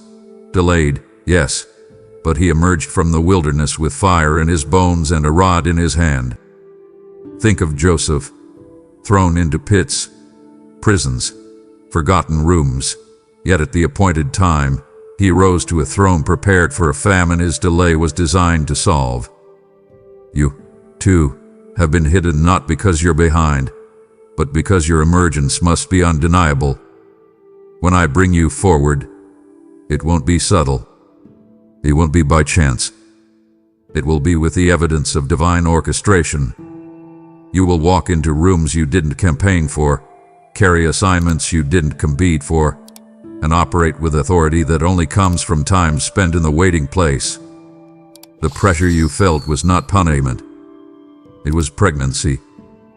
You've been carrying something, and now it's time to deliver. So stop apologizing for your pace. Stop grieving over what you thought you should have done by now. You haven't missed the mark. You are the mark. You are the vessel I've been forming. And the moment you step into, you'll realize all of heaven was waiting for your yes. Your timing isn't broken, it's blessed. And from this day forward, every time you're tempted to say, "I'm too late," I want you to hear me answer back, "You're right on time." Because I don't need you early. I don't need you rushed. I need you ready. And child, you are. I know how heavy the decision feels right now. I see how you've been analyzing every option, replaying every past mistake, trying to predict every outcome. I see the pressure sitting on your shoulders like a weight you were never meant to carry. You've told yourself you can't afford to mess this up, and fear has disguised itself as wisdom. But listen to me, precious one. I'm not demanding perfection from you. I'm inviting obedience. The next move you're about to make doesn't have to be flawless. It just has to be faithful. You don't need all the answers. You just need my voice. You don't need the full map. You just need the next step. And I'm giving it to you, right now, not in force but in invitation. Let me relieve you of the lie that says I only bless perfect plans. That's not who I am. I bless obedient hearts. I bless the brave yes. I bless the trembling step. I bless the decision made in quiet trust, even when you don't have clarity for the whole journey. You spent too long trying to be right. Now it's time to be responsive. I'm not looking for flawless execution. I'm looking for surrendered action. When Peter stepped out of the boat, he didn't wait until the waves calmed. He didn't ask me for a weather report. He just stepped. Was it perfect? No. Did he sink? Briefly. But did I meet him in the water and take him further than fear ever could? Absolutely. Because obedience moves me. You keep waiting until you feel ready. But child, readiness isn't a feeling. It's a response. And I see the way your spirit is leaning toward me. That's enough. That leaning. That longing. That little whisper that says, I don't know what's next, but I know who's calling me. That's obedience already in motion. I'm not holding a clipboard waiting to check off your performance. I'm standing in your room, reaching out my hand, saying, come with me. No more delay. No more hesitation dressed up as wisdom. No more trying to get it all together before you say yes. I've already taken your humanity into account. I factored in your weakness. I considered your questions. And still, I chose you. I called you. I prepared this moment. So take the step. Say the yes. Open the door. Release the fear. The oil won't start flowing until the vessel is in motion. The power won't be visible until your feet touch the water. This next move is not about your perfection. It's about my direction. And I promise you this. Every step you take in obedience will be met with supernatural backing. I will fund it. I will fill it. I will breathe on it. And what looks like a small yes now will ripple into something eternal. So trust me. Obey. Move, not because you're sure, but because you're surrendered. And I will turn your obedience into overflow. Child, let me draw you close and speak plainly. I have seen every ounce of pain you've carried. I've watched you cradle wounds the world never saw. You tried to walk strong, tried to move on, tried to bury what broke you. But I see the invisible bleeding. And I want you to know, I'm not just placing a bandage over your past. I'm writing the entire meaning of your story. I'm not patching you up. I'm redeeming every chapter. The pain wasn't pointless. The betrayal wasn't wasted. Even the silence, even the years you called lost, they're being folded into something holy. I'm not just fixing what happened. I'm giving it divine context. I'm transforming tragedy into testimony, not so that you can pretend it never hurt, but so that you can finally see it never had the last word. You've been haunted by the why. Why did they leave? Why didn't I intervene sooner? Why did I allow it?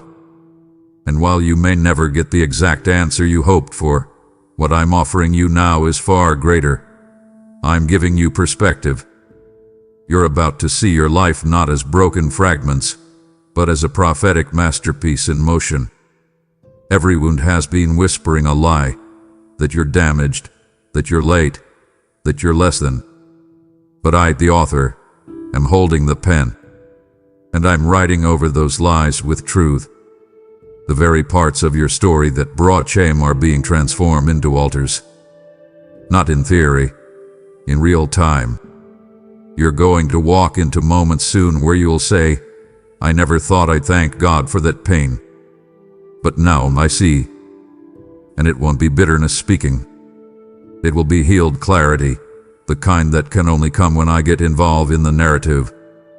Let me remind you, I never stopped writing. Even when it felt like your story had ended, when the heartbreak made it feel like the final chapter had closed, I kept writing. When others stopped believing in you, when your own faith went quiet, when hope became too heavy to hold, I still wrote. And now I'm turning the page. Not back to what was, but forward to what can still be. And child, what's coming is so full of redemption, so laced with glory, that it will make sense of what never made sense before. I'm not glorifying your pain. I'm glorifying myself through it. Because I am the only one who can take trauma and spin it into triumph. Who can take what was meant to scar you and turn it into your signature. The enemy will regret ever touching your story, because now I'm turning it into a song that sets others free. So let me do the full work. Not just healing your surface. Let me dive into the roots, into the unsaid, into the places even you've tried to ignore. Invite me into every paragraph, not just the polished ones. And I promise, you will not be ashamed. You will look back with awe, not because it didn't hurt, but because somehow it brought you here, into this sacred space, into this prophetic moment, into my arms. Because I'm not just healing your pain, I'm making your life into something you'll no longer want to forget. You'll want to tell it, and every word will carry my glory. Oh, my child, if you only knew how many times I stepped between you and what wanted to destroy you. How many no's were actually mercies. How many doors I closed to keep your spirit from walking into places your soul wasn't ready to recover from. That season of isolation, that stretch of time where people drifted, opportunities dried up, and it felt like even your prayers echoed back with silence. It wasn't rejection. It was preservation. I pulled you away, not because I was displeased with you, but because I was preparing you. And the preparation required space. Sacred space. Set apart space. Not because you were disqualified, but because you were being qualified in a way the crowd could never comprehend. You felt the sting of being misunderstood. You saw others move on while you stayed still. You heard the enemy whisper that you were forgotten, passed over, hidden in a corner. But let me tell you the truth that breaks every lie. I was hiding you on purpose. Think of David, anointed in a field, not a palace. Think of Esther, set aside in chambers before her voice saved a nation. Think of Jesus, 30 hidden years before 3 public ones. You are in good company. You weren't benched. You were being built. I needed to remove the noise so you could finally hear my whisper. I needed to strip the distraction so your soul could recover its sound. You weren't being punished. You were being protected from counterfeit connections and premature exposure. Now, feel this shift in the atmosphere, because I'm saying it's time. You're not emerging the same person who went in. You're walking out with oil. Oil that only isolation could crush out of you. You carry wisdom that doesn't need a platform to validate it. You carry discernment sharpened by solitude. You know my voice now in ways you didn't before. And that, my child, is the mark of those who are truly trusted. I trust you now with weight, with revelation, with movement. And yes, there will be restoration of relationships. Yes, there will be divine appointments. But none of it will fill the space I now occupy in you. Because the greatest gift of isolation was intimacy. You didn't just survive being alone. You found me there. And that discovery will mark you for the rest of your life. So don't resent that quiet place. Don't resent the long nights, the unanswered calls, the seasons of silence. They were not empty. They were wombs. And what's about to be birthed from your life will not carry the fingerprints of performance. It will carry the fragrance of my presence. You were not being punished. You were being prepared. You were not being sidelined. You were being sanctified. And now, you are ready. Not because you fought your way out of isolation, but because you let me meet you inside it. That's why I preserved you. That's why I kept you. And that's why your next season will carry a power the past never saw coming. Child, there is something I need you to understand with heavenly clarity. The breaking did not come to destroy you. I know it felt like it. I know it tore through your stability, your comfort, your expectations, even your identity. I know you clutched parts of your life, thinking, if this breaks, I won't survive. And then it broke anyway. Relationship shattered. Dreams splintered. Support systems collapsed. The things you thought were permanent proved temporary. And in the aftermath, you didn't just lose people or plans. You lost pieces of yourself. But hear me now. What you called loss, I call unveiling. The breaking wasn't my wrath. It was my mercy. I wasn't trying to punish you. I was removing what could not come with you into the next dimension of your destiny. Your things that looked stable but were rotting beneath the surface. There were attachments that appeared harmless, but were quietly draining your strength. You thought you needed them, and I knew they'd betray you if left untouched. So I stepped in. Yes, I allowed the shaking. Yes, I permitted the unraveling. But child, not one thing broke without me standing right beside you, guiding the fall. I held you even when you couldn't feel it. And now, looking back, I need you to see the sacred truth. Some things needed to break. Not because you failed, but because you were finally strong enough to see them for what they truly were. The breaking exposed the lies. It ended the pretending. It cleared the ground. And now I'm building on truth. Let me be even more direct. What was removed had become an idol. What cracked had become your cage.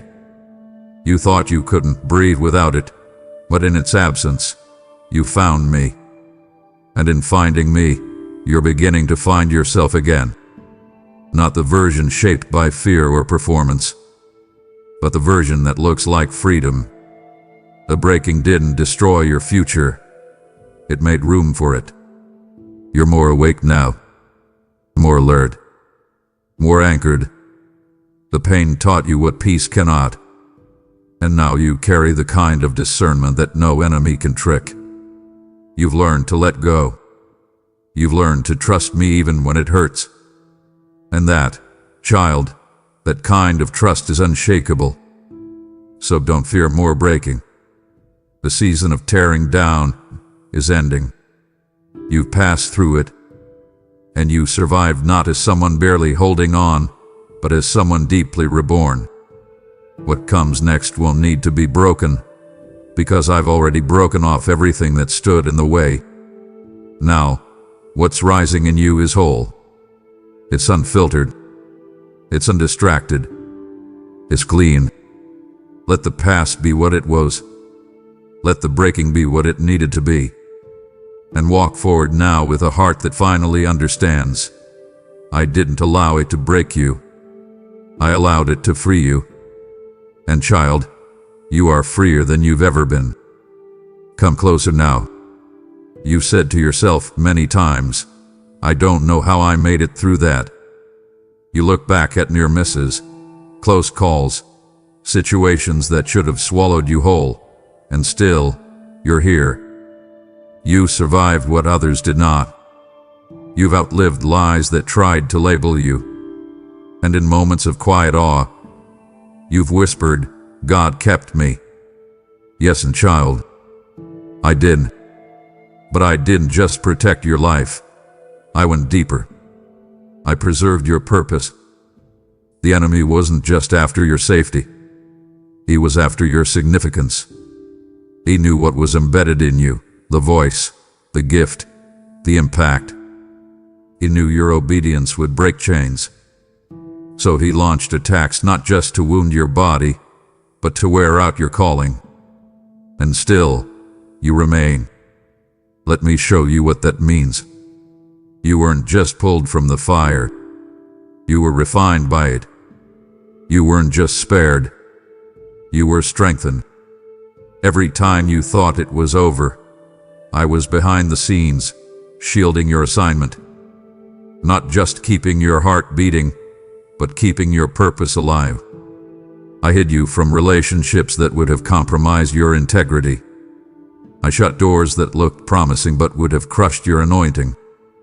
I protected your future even when you questioned my silence. And now you stand, not just as a survivor, but as a carrier. A vessel that still contains everything I put in you before you were even formed in your mother's womb. You've asked, why did I survive when others did? And I tell you, not because you were better, but because your purpose is unfinished. Because I saw generations behind you that need what you carry. Because I saw assignments waiting in rooms you've yet to enter.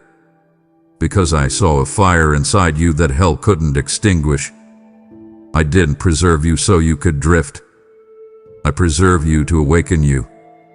And now I'm reactivating what fear tried to numb. I'm reigniting the spark that sorrow tried to suffocate. You are stepping back into the full current of your calling, not because you pushed for it, but because I protected it. So let me be clear. No attack, no betrayal, no mistake has disqualified you. If you're still breathing, your purpose is still burning. It's not too late. It's not too far gone. I've preserved it beneath the ashes, and now I'm breathing on it again. This next chapter will be marked by clarity of direction and confidence in your calling. You won't second guess what you're here for. You won't shrink back when doors open, because you will know you were protected not just to survive, but to fulfill, to pour out, to shift atmospheres, to speak light into darkness. And child, I'm not done. I preserved your purpose, and now it's time to walk fully in it. Child, I know how long you've been waiting, how many times you've clutched my promises with trembling hands, wondering if they were fading like morning mist. You've gone back and reread the words I spoke over your life. You've questioned whether you misheard, misstepped, or misunderstood. But listen to me, and let every part of your being feel this as truth. I didn't forget. Not one word I spoke has fallen to the ground. Not one syllable has slipped through the cracks of time. I don't speak and then change my mind. What I promised, I am still preparing. And what I am preparing, you are now on the brink of walking into. You thought the delay meant denial. You assumed my silence meant disengagement. But child, if only you could see the scale of what I've been arranging behind the veil. Heaven has been busy. Angels have been dispatched. Timelines have been adjusted. People have been moved into place. The very atmosphere around you has been shifting in anticipation. Not because you demanded it, but because I decreed it. You see stillness, but I see structure. You sense pause, but I see preparation. I didn't forget my word. I just refused to deliver prematurely what must arrive in power. Because when my promise comes to pass in your life, it won't whisper. It will thunder. You've waited long, and now you are about to witness. Not just hear stories about my faithfulness in others' lives, but live it in your own. You will stand in places you once only saw in dreams. You will hold in your hands what you used to pray for with tear-stained cheeks. And when it happens, you'll understand. The wait wasn't wasted. It was sacred. It matured your heart. It sharpened your discernment and deepened your roots. And now, the fruit will be undeniable. There is a public unveiling approaching that will match the private obedience you've walked in. You didn't lose the promise. You grew into it. And now I'm saying it's time. So don't shrink back now. Don't let the delay poison your trust. Don't talk yourself out of what you're meant to walk into. I am the promise keeper. I have not abandoned the vision. I've been perfecting it. And the moment your foot touches the ground of your next season, you'll feel it. The weight of prophecy fulfilled. Not just emotionally, but tangibly. Doors will open without you knocking. Alignments will occur without your striving. Provision will meet you without your panic. And you will remember, my promises don't expire. They evolve. And they manifest right on time, my time. Get ready. Because what I'm bringing to pass was always yours. Oh, beloved one, I need to speak directly to the deepest wound. That secret ache you carry. The one that whispers, why am I so easy to leave? That haunting fear that maybe, somehow, you're just too much. Too complicated. Too broken. Too different. That maybe you're lovable in pieces, but not in full. I see it. I see how you've smiled through abandonment, how you've excused betrayal, how you've rewritten your own worth just to stay accepted. But hear me now with piercing clarity. You are not hard to love. You've just never been fully seen through the lens of my heart. But I see you. I know you. And I don't flinch. You are fully known and fully wanted. You've been loved conditionally, praised for your strength, but overlooked in your softness, awarded for being useful, but rejected when you needed to be held. You've contorted your identity to fit people who were never meant to carry the weight of your calling. But child, I never asked you to shrink. I never asked you to perform. I created you with complexity, with depth, with divine intention. You weren't meant to be understood by everyone, because you carry something that doesn't come from everyone. You've been measured by incomplete standards, but now I'm calling you into a new revelation. My love is not transactional. It's transformational. I don't love you for what you do. I love you because of who you are, and who you are is mine. Let me go deeper. You were knit together by my hands. You are not a mistake. You are not a burden. You are not too emotional. You are emotionally alive. You are not too intense. You are spiritually attuned. The very things others saw as flaws, they see as features. You weren't made to be palatable. You were made to be prophetic. And it's time to unlearn the lie that says you must dilute your light to be embraced. I am sending people, true covenant ones, who will love you in alignment with my heart. People who don't flinch at your tears, who aren't intimidated by your anointing, who won't ghost when it gets real. I'm replacing counterfeit connections with covenant clarity. So breathe.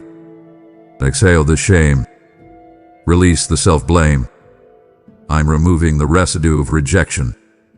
I'm healing the part of you that thought you had to earn love. And from this day forward, you will walk in the full awareness that you are already loved. Not hypothetically, not abstractly, but fully, personally, eternally. You don't have to be easier to love. You just have to stop looking for it in people who don't have my eyes. Because when you are truly seen through the lens of my love, you'll never settle again. And child, I'm not just seeing you. I'm loving you fully, right now. Unmasked. No filter. No performance. Just you. And that is more than enough. Stop. Reem. Let your spirit catch this moment. Because I am in your room right now. Not metaphorically. Not symbolically. Literally. Tangibly. Eternally.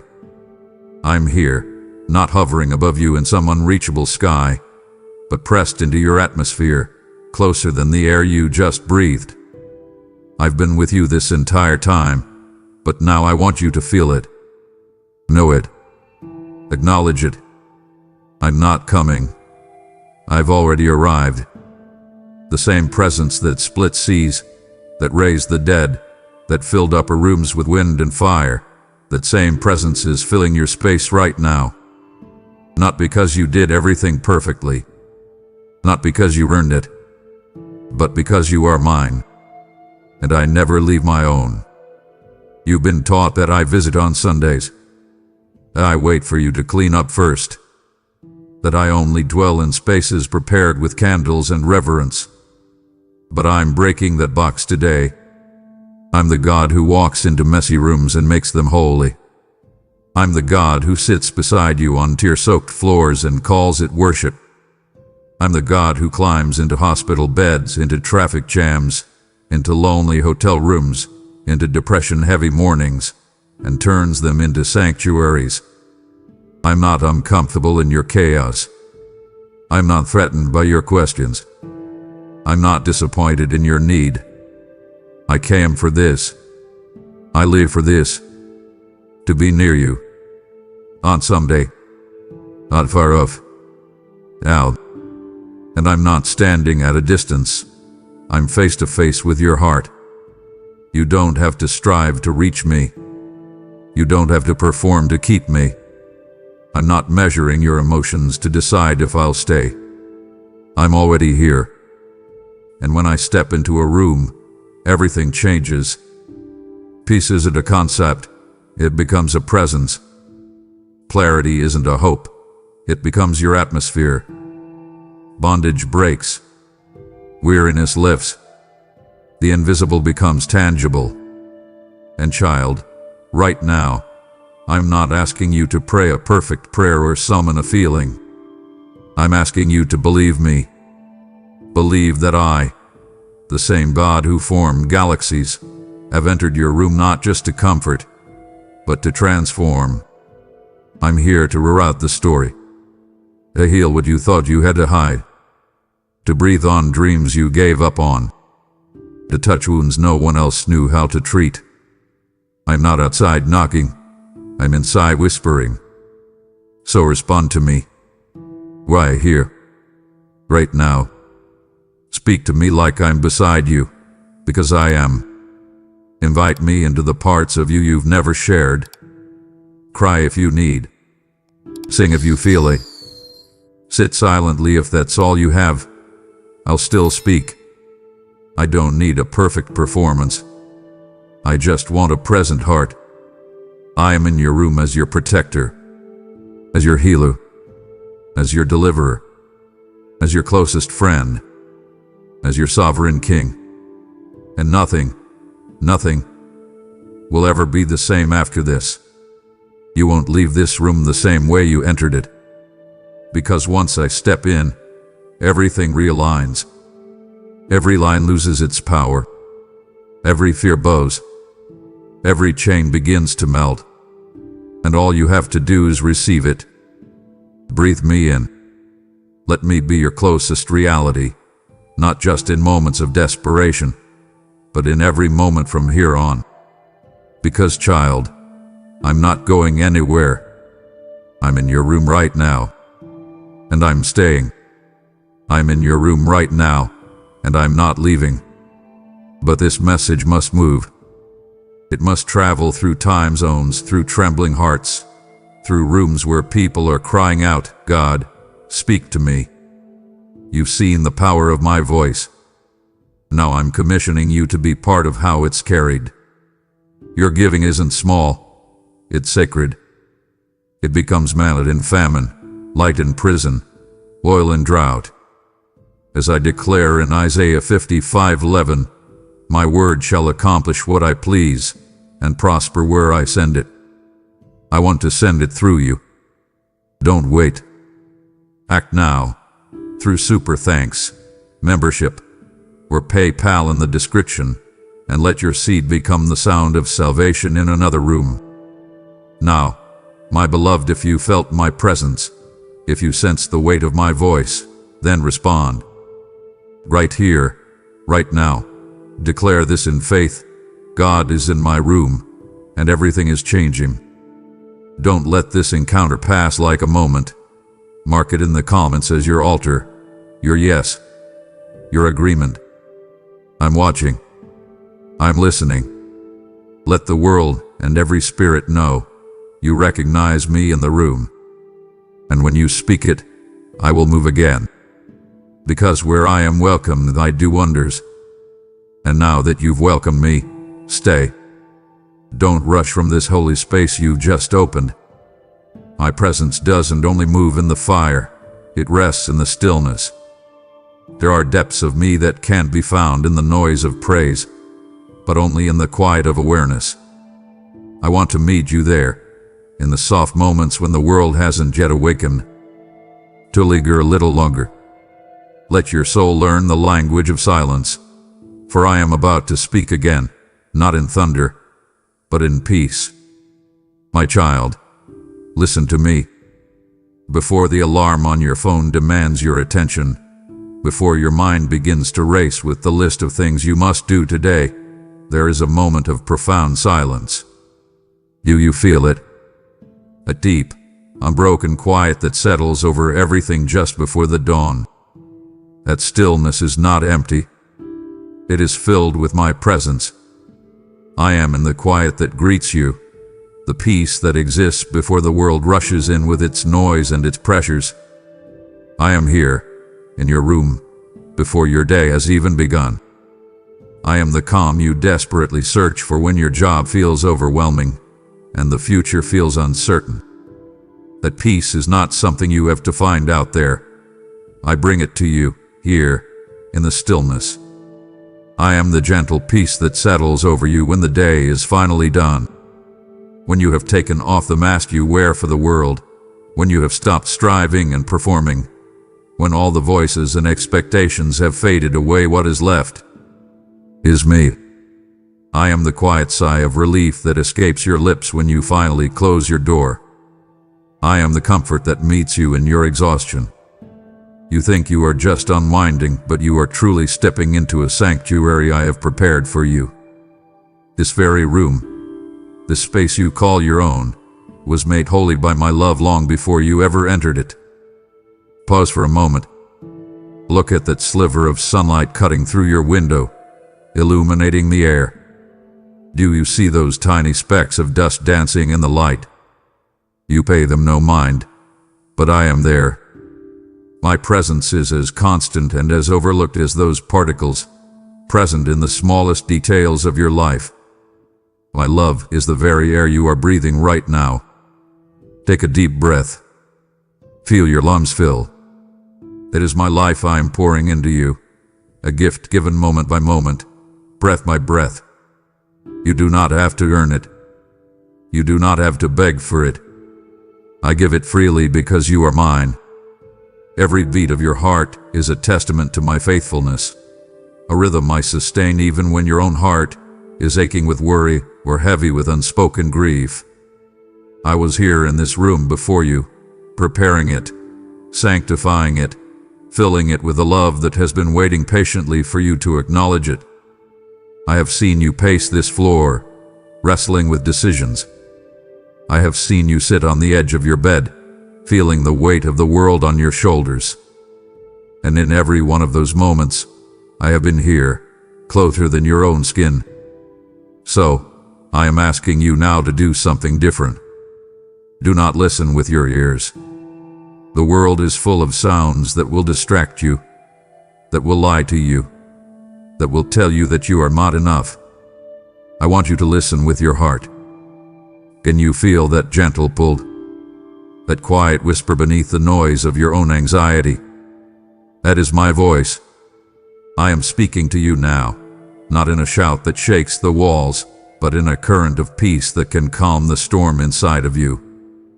Feel my love wrapping around you like the warmth of your favorite blanket. Feel my strength becoming your own. In this stillness, I am undoing the knots of fear in your stomach. I am reminding you of a truth more real than any problem you face. I am with you. I am in your room right now, and I am not going anywhere. This is not just a feeling. It is the ultimate reality. Listen. Just listen. I am here. Look with me now at the walls of your room. I see the pictures you have chosen to display. That photograph of your family from years ago, the one where everyone is smiling for the camera. I was there. I know the unspoken tension that was just beneath the surface, the worries each person was carrying that day. I also know the genuine love that held you all together, a love that is a reflection of mine. I see the poster you've had since you were younger, a reminder of a dream you once held so dear, a dream you now fear is foolish or out of reach. I see the quotes you have put up, words of inspiration that you read on the days you feel you cannot go on. I know that sometimes they feel like empty platitudes, but I am the truth behind those words. I am the strength you are trying to borrow from them. And my child, just as I see the walls you have decorated, I see the invisible ones you have built around your own heart. They are much higher and thicker, are they not? You have built them brick by brick with every hurt, every disappointment, every time someone let you down. You think they keep you safe, but they only keep you isolated. I am not here to admire your decorations, but to help you dismantle those walls. Every object here speaks to me of a longing in your soul.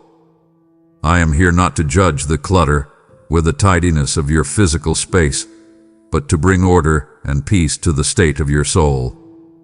Think of that drawer you keep tightly closed, the one filled with things you would rather not face. Your heart has a drawer just like it, doesn't it? A place where you keep your deepest secrets, your most painful memories, the mistake you are certain is unforgivable. You do not have to hide it from me, my beloved. I already know what is inside, and my knowledge is not one of condemnation, but of infinite compassion. I am not trying to force my way in. I stand at the door of your heart and I knock. I am asking you to let me in. Not just as a visitor you entertain when things are going well, but as the very cornerstone of your life. A cornerstone is the first stone set in a foundation, the one upon which everything else is built, the stone that determines the position of the entire structure. Allow me to be your cornerstone. Let me be the foundation of your identity, your decisions, your hopes, and your future. Let's take down those walls together, brick by painful brick. Let's open that closed drawer and let my light heal what is hidden in the darkness. You do not have to live in a fortress of your own making. I want to build you a home, a true home, right here in my love. Do you think these walls are silent? They are not. To me, they are like the pages of a diary of our ongoing conversation. These very walls have absorbed every whispered prayer you have ever uttered in this room. They remember the nights you were too weary to even form words, when your heart's desperate plea was simply, "God, help me." I heard it as clearly as if you had shouted from a mountaintop. This pillow you lay your head on, I know its story. I have collected every single tear that has fallen upon it. Tears of frustration when that bill was due and you didn't know how the money would come. Tears of grief over a loss that felt too heavy to bear. Tears of loneliness in the deep quiet of the night, when the world felt a million miles away. Do not think for a second that those tears went unnoticed. Each one is precious to me, a testament to a heart that is soft enough to feel, and I have held each one in my hands. But this room has not only heard your cries, it has also echoed with your joy. I remember the joyful thanks you offered when that prayer was answered in a way you never expected. I heard the song of praise in your heart when you received good news, when a relationship was mended, when you felt a moment of pure, uncomplicated happiness. Your gratitude rises to me like the sweetest incense, a beautiful aroma that brings joy to all of heaven. Even the prayers you were too tired to voice, the desires so deep you couldn't give them a name, I have heard those, too. I know the rhythm of your soul, the silent anxieties and the unspoken hopes. Do not ever believe that a single request has been lost or ignored. You may feel that your prayers just hit the ceiling and vanish. That is a lie from the enemy of your soul. The truth is, I am pondering them all. I am weaving your requests and your needs into a tapestry far more beautiful than you can currently see. Your life in this room is a testament to our relationship. This is holy ground, not because of the building, but because of the conversation that has taken place here between your heart and mine. Your part is to keep speaking, to keep trusting. My part is to keep listening, and to answer in my perfect time and my perfect way. My child, I see the effort you pour out within these four walls. I see that stack of books or the glow from your computer screen as you try to learn, to grow, to provide. I have been with you during those long hours of study, when you read the same sentence over and over, your mind thick with fatigue. I have sat with you as you spread out papers from your job on this very floor, trying to make sense of a difficult problem, feeling the pressure to perform, to succeed, to not let anyone down. I have witnessed your silent frustration when the words won't come, when the numbers don't add up, when the solution feels just out of reach. But I have also been here for the moments of breakthrough. I was the quiet joy that surged through you when a difficult concept finally clicked into place.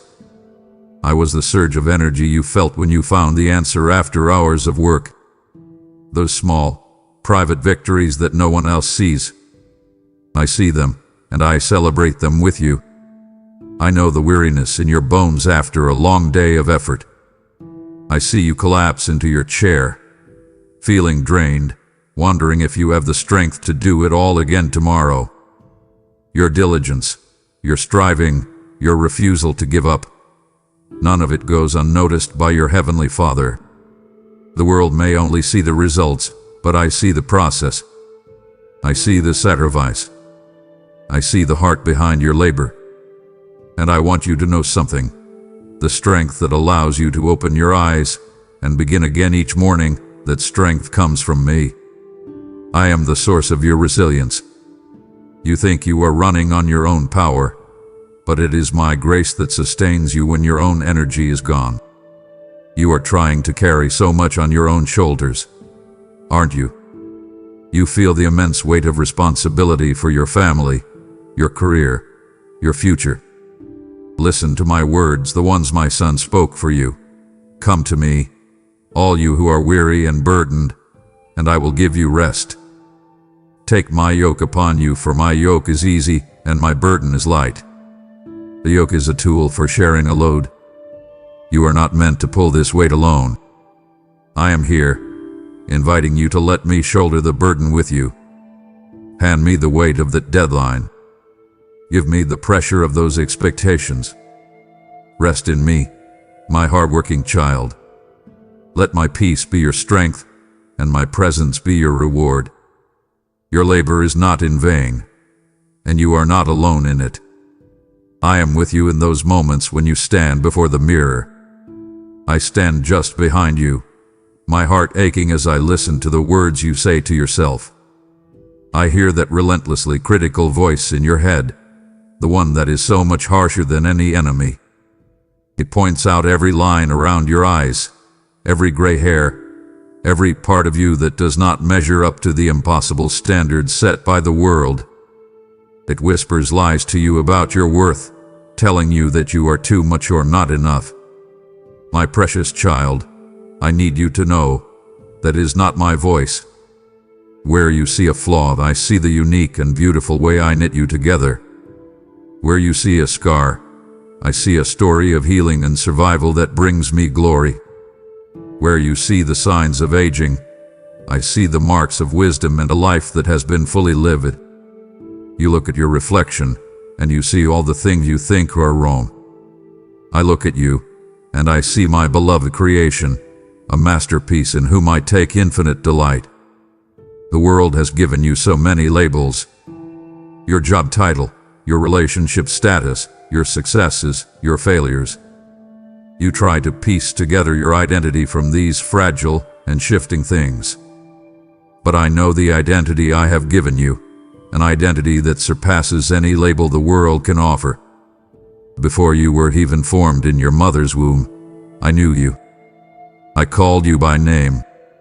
You are not an accident. You are not a collection of flaws. You are fearfully and wonderfully made in my own image. Think about that.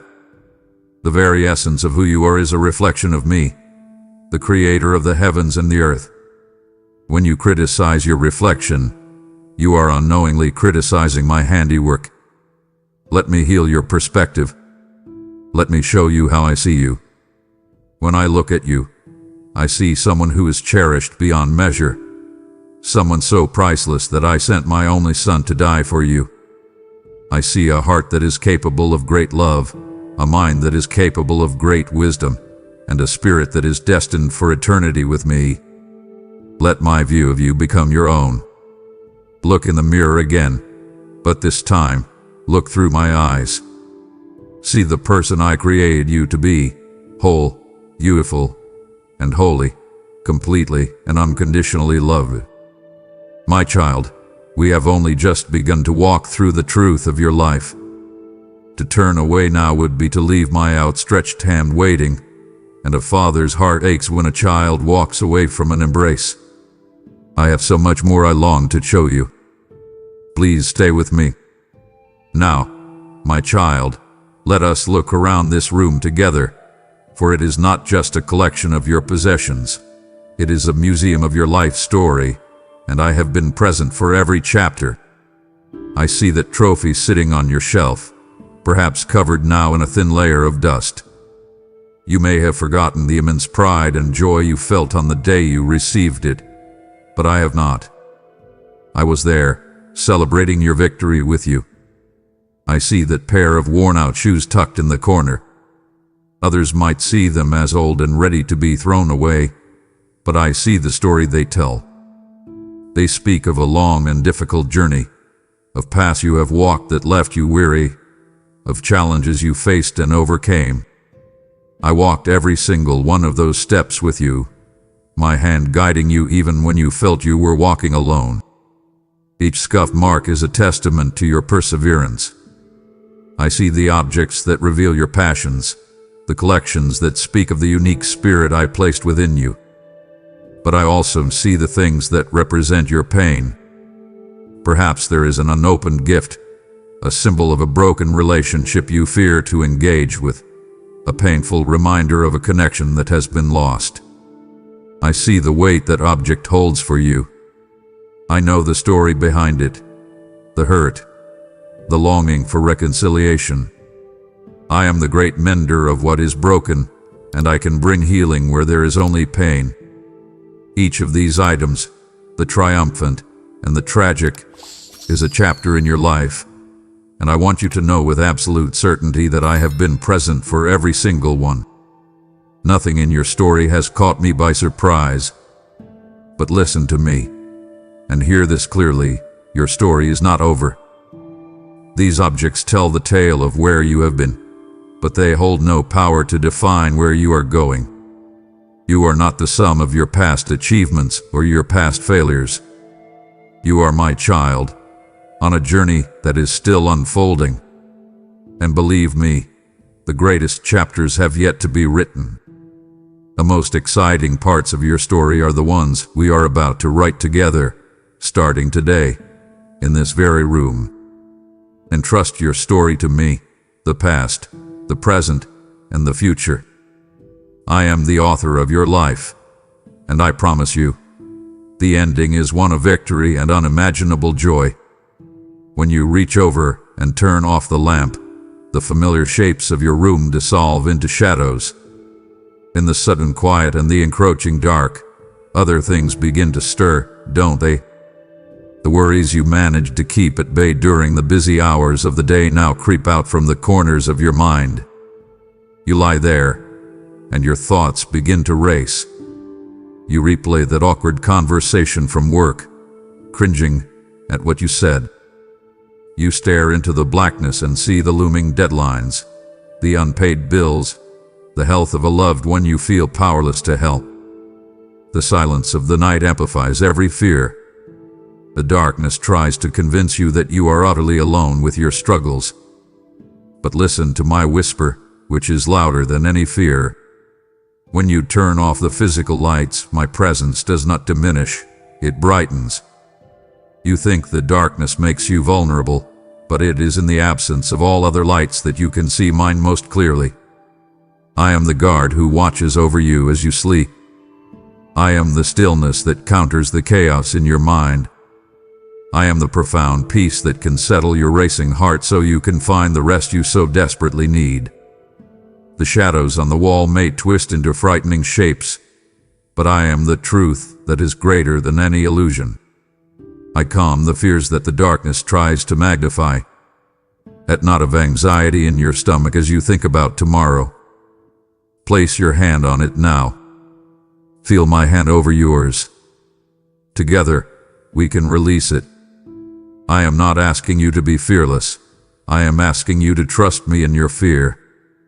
Even your nightmares, those terrifying visitors that disrupt your peace, must flee at the authority of my name. You are not defenseless in your sleep. My angels have charge over this room, standing guard at your door, at your window, at the foot of your bed. This space is a fortress of divine protection, a sanctuary where no evil can touch you. You may feel like the only person awake in a sleeping world, but your solitude is a holy illusion. I am more awake and more alert than you could ever be. I am watching over your breathing, guarding your dreams, and protecting your soul. So when you find yourself awake at 3 in the morning, your heart pounding with the nameless dread, do not wrestle with it alone. Turn your thoughts to me. Whisper my name into the darkness. Feel the immediate shift in the atmosphere of the room. The darkness is not your enemy. It is an invitation to experience me as your one true light. In the deepest, most profound darkness, in the moments you feel most isolated and afraid, you are never, ever, ever alone. I am here, a consuming fire of love that dispels all shadows.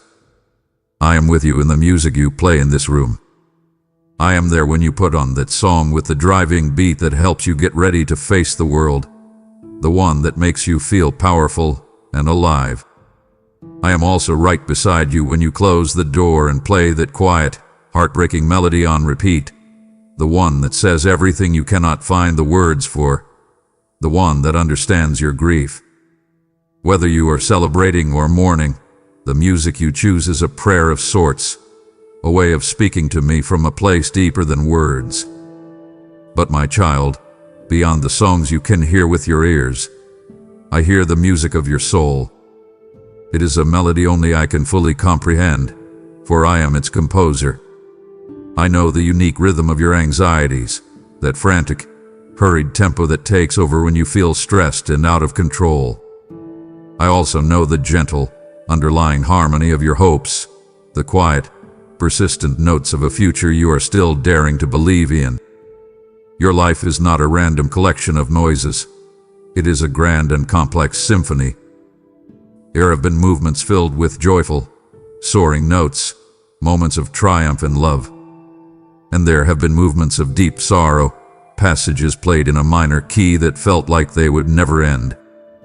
There have been loud, clashing moments of conflict and long, quiet periods of waiting where it seemed the music had stopped altogether. You, my beloved, can only hear the single note you are playing today. You feel the dissonance of this current struggle, the sadness of this present passage, and you fear this is what the entire psalm will sound like. But I hear the whole symphony. I know how the mournful theme of today resolves into a triumphant crescendo tomorrow. I know how the chaotic rhythms of your fear are being woven into a beautiful harmony of faith and resilience. Nothing is wasted in my composition. Every note, every rest, every moment of tension and release has a purpose in the magnificent piece that is your life. So let me ask you this. Will you let me tune your heart today? When you feel anxious and out of sync, let me bring your soul back into a rhythm of grace. Let me quiet the frantic noise and help you find my peaceful melody again. I want to teach you a new psalm, a song of redemption and joy, a song that you can sing even when the world around you is chaotic. In the grand orchestra of all creation, your part is absolutely irreplaceable. No one else can play the music I have written for you. Let us make that music together. When the day is over and you retreat to this room, I see you reach for that small, glowing screen. As you lie in bed, the light from your phone casting a pale glow on your face, I am there with you. My presence fills the space between you and that device. I see the endless, mindless scroll through the lives of others. I see the pictures of happy families, perfect vacations, and career successes that cause a familiar pang in your heart. I am with you in that painful moment of comparison, that lie whispered from the screen that tells you your life is somehow less, that you are falling behind. I see what you search for in the privacy of your own device, when you think no one is watching. I am not talking about shameful things, though I see those too, without condemnation and with a heart to heal. I am talking about the searches that reveal the true longing of your soul. You type in questions like, how do I stop feeling so anxious? Or what is my purpose? Or why do I feel so alone? You look for articles, videos, and voices that might give you an answer, a piece of hope to hold on to. You are searching for me, even when you don't know it. Every like you receive gives a fleeting moment of validation. Every comment makes you feel seen for a second. Every new follower offers a temporary sense of belonging. My child, do you not see? All of this is driven by a deep, holy, and legitimate longing for connection, a longing I placed in you. You were created for community, for intimacy, for being fully known and fully loved. But the connections offered through this screen are shadows of the real thing. They are faint echoes of the connection your soul truly craves. They can never satisfy you. It will always leave you feeling a little more empty, a little more unseen than before. It is why I am inviting you now, in this quiet moment, to do something radical.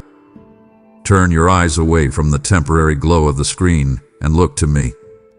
I am the only one who can truly satisfy your soul. I offer you a connection that never buffers, a network that never fails. I offer a validation that is not dependent on an algorithm or the opinions of strangers, but is rooted in the unshakable truth of who you are as my child. You don't need to perform for my like. You don't need to filter your reality for my approval. I see all of you, the messy, the beautiful, the broken, the brilliant, and I call you beloved. Lay the phone down. Close your eyes. Be present with me. I am the connection you have been searching for all along. Each morning, you stand before your closet or your drawers, and a silent decision is made. It is a decision about more than just colors and fabrics. You are deciding who you need to be for the world today. I watch as you make this choice. I see you select that outfit that makes you feel confident and professional. The one you wear like a suit of armor when you have to face a difficult meeting or an intimidating situation. It is your battle uniform. I also see you choose the comfortable, worn-out clothes that you hide behind. The ones you wear on days when you feel vulnerable and just want to be invisible, to not be noticed. Your wardrobe is a collection of costumes, and you are so skilled at choosing the right one for each scene of your life. These clothes you put on your body are a message to the world, but they also serve to cover the real you that is underneath. But listen to me, my precious child. While I see the care you put into your outward appearance, my concern is for the state of your spiritual garments. What are you wearing on your soul today? Are you clothed in garments that are worn thin with worry? Are they stained with the bitterness of an old resentment you refuse to wash away? Are they heavy with the weight of a secret guilt you carry everywhere you go? These are the clothes that truly matter, and they are the ones you have been trying to mend and clean on your own for far too long. Today, I offer you something new to wear. I am holding it out to you now. It is a robe of pure righteousness, a garment of grace and forgiveness. It is not something you have earned or could ever buy. It was purchased for you at an infinite cost by the sacrifice of my Son. It is a gift. Will you accept it? Will you take off the heavy, stained clothes of your own efforts and allow me to clothe you in my perfect peace? I invite you to put on humility like a soft shirt, to wrap yourself in kindness like a warm scarf, and to wear my love like your favorite coat, one that warms you, protects you, and makes you feel completely secure. Before me, you do not need any costumes. You do not need your armor. You do not need to pretend. In my presence, you can stand spiritually naked, with all your flaws and fears exposed, and you will never, ever be ashamed. I see you, I know you, and I will clothe you in my glory. I have opened my heart to you about these deep and hidden things. To stop listening now would be to silence a love that has waited an eternity to speak. It would grieve me profoundly to see you choose the world's noise over the healing I am pouring into you right here. Stay, the most important words are yet to come. This room has heard more than your spoken prayers. It has felt the crushing weight of your unspoken words. How many nights have you lain here in the dark, unable to sleep, your mind a battlefield? I have been with you as you replayed an argument from the day, thinking of all the things you wish you had said. You craft the perfect comeback, the most intelligent point, the final word that would have won the fight. I feel the bitterness and frustration churning inside you as you go over and over it. My child, This silent battle solves nothing. It only steals your peace and poisons your spirit with resentment. You are drinking the poison and hoping the other person will be harmed. Release it. Let the argument go. Surrender your need to be right into my hands. And what about the words of love? The words of kindness that are buried under your pride and fear? I know about those, too. I know the I'm sorry that sits on the tip of your tongue but that you are too proud to say. I know the I forgive you that your heart wants to offer but your hurt refuses to release. I know the I love you practiced in this very room but were too afraid to speak out loud to the person who needed to hear it. These unsaid words are so heavy, aren't they? They create a burden of regret that you carry with you day after day. This room has held the deep silence of those regrets for far too long. I am inviting you now to break that silence. You don't have to speak to anyone else yet. Just speak to me. Right here, right now. Whisper the apology you need to make. Confess the love you are afraid to share. Acknowledge the forgiveness you need to extend. Release the weight of these unspoken words to me, for my grace is a healing balm for all these internal wounds. As the Word made flesh, I understand better than anyone the creative power of spoken words and the destructive power of silence. I can heal the damage done by both what has been said and what has been left unsaid. Let me speak peace over your regrets. Let me replace your fear with courage, so that tomorrow you can go out from this room and speak the words of life, love, and healing that the world, and your own soul, desperately needs to hear. In this room, you have known a sorrow so deep it felt like a physical weight, a crushing pressure on your chest. You have felt utterly and completely alone in your grief. But you were not. I have been a silent mourner here with you. I sat on the edge of this bed beside you as you held that old photograph, your thumb tracing the lines of a face you longed to see again. I watched as you pulled a worn sweater from a drawer, burying your face in it, trying to recall a scent that is now fading with time. In those moments, when a wave of loss so powerful it stole your breath washed over you, you thought you were drowning. But my arms were around you, holding your head above the water. I have seen you stifle your sobs into your pillow so no one else would hear the sound of your heart breaking. But I heard. Every shattered whisper, every choked-back cry, reached my ears and touched my own heart. The world tells you to be strong, to move on, to put the past behind you. But I, your God, sat with you in the ashes of your pain and simply shared in your sorrow. I know the anger that comes with grief. The question that has echoed off these walls. The one you were almost afraid to ask. Why? Why did you let this happen? That question, my child, is not an offense to me. It is an honest cry from a wounded soul, and I welcome it. My heart breaks with yours, for I am a God of immense compassion, not a distant, unfeeling monarch. I walked the earth and stood before the tomb of my friend Lazarus, and I wept. I felt the sting of loss. On the cross, my son cried out in agony, feeling the separation that sin and death create. Your pain is not foreign to me. I understand it intimately. But I also want you to understand this. I am the resurrection and the life. I hold the keys to victory over death itself.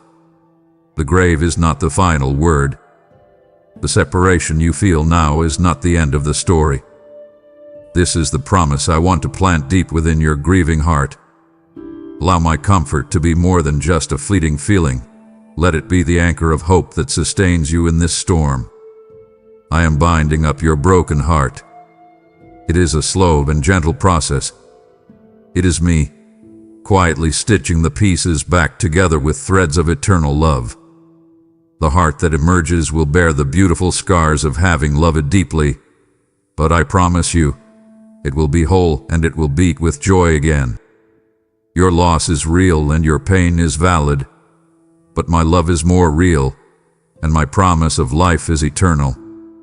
As you feel my comfort binding up your own broken heart, you may feel a desire to extend this same healing to others who are weeping alone in their own rooms. This desire is from me, for I have declared, "Blessed are those who mourn, for they shall be comforted." And now I call you to become the comforter for another soul. Your gift becomes a seed of hope planted in the barren ground of another's grief, a wellspring for someone drowning in sorrow. This is a sacred moment. Your act of giving now will reap a harvest of souls. As you sow this seed of faith, I declare that my own comfort will be your eternal shield, and your own well will never run dry. Become an instrument of my peace. Give now through Super Thanks membership, with a link below, and watch as I turn your offering into a river of healing for the nations. The world is obsessed with grand achievements. It builds monuments to loud victories and applauds those who succeed in the public eye. But in the quiet sanctuary of this room, you and I have shared in victories that are far more precious to me, victories no one else knows about. These are the triumphs of the heart, the quiet battles of the will, and they make all of heaven rejoice. Do you remember yesterday, when that old temptation whispered to you? The destructive habit you have been fighting, the one that promises a moment of relief but always leaves you feeling ashamed.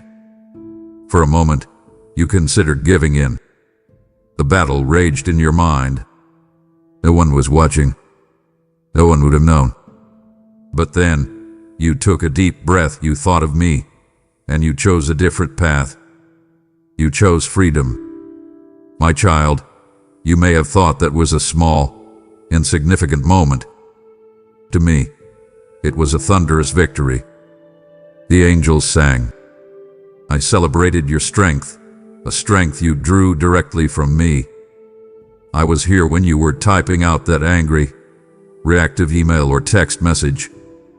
Your fingers flew across the keyboard, every word sharpened with hurt and indignation.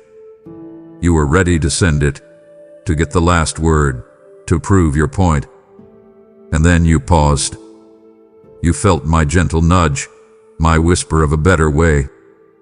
You deleted the entire message and chose to respond with grace, or perhaps, to not respond at all.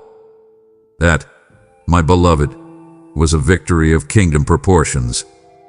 I saw that secret act of generosity you performed, the one you did without any thought of recognition. You gave when it was a sacrifice, you helped when you were tired, and you told no one. You did it purely out of love. The world may not know, but I do, and I am broadcasting your love throughout the cosmos. I rejoiced when, after a long season of spiritual dryness, you walked over to your Bible, blew the dust off the cover, and simply opened it. You may have only read a single verse, but in that moment, you turned your heart back toward me. That was a homecoming, and I threw a celebration. Please, do not ever believe these hidden moments do not matter.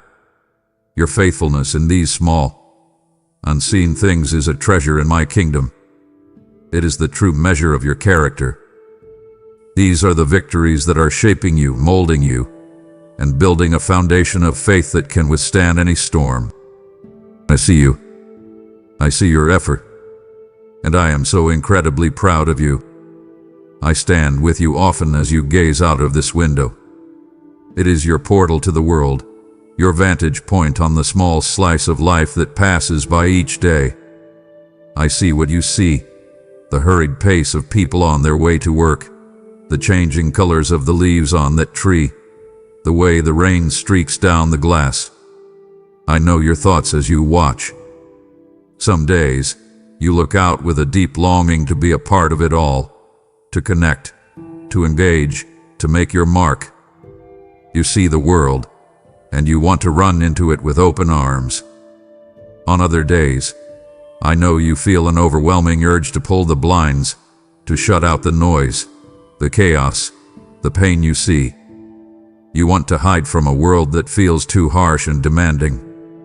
My child, I want you to know that I understand both the longing to engage and the desire to retreat. Both are valid, and I hold you in both states. But as you look out, I want to lift your perspective. That sunset that spills fiery color across the horizon, the one that makes you pause in wonder. I painted that intricate pattern of a snowflake on the glass. I designed it. The world you see outside this window is a tiny fraction of my creation, a small glimpse of my glory. You see the temporal, the immediate. I see the eternal. You see a stranger passing by.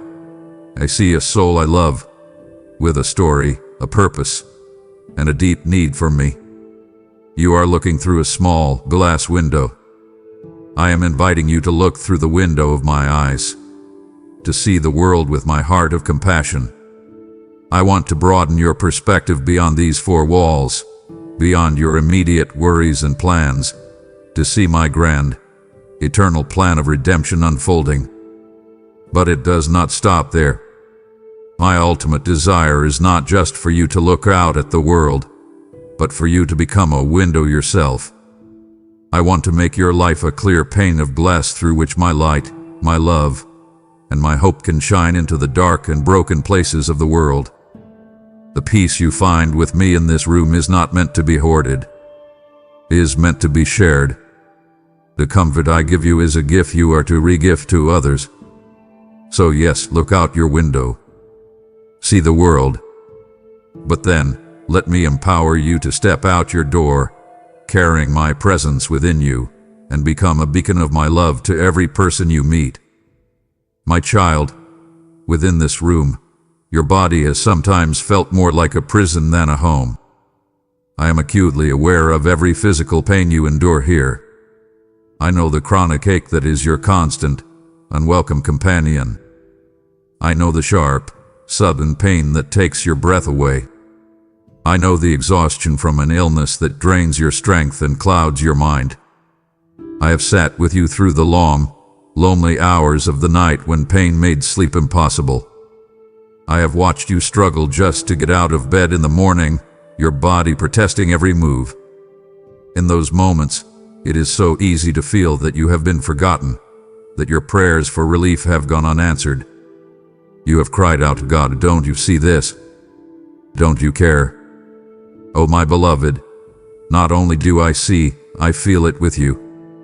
My heart aches with a divine empathy for your suffering.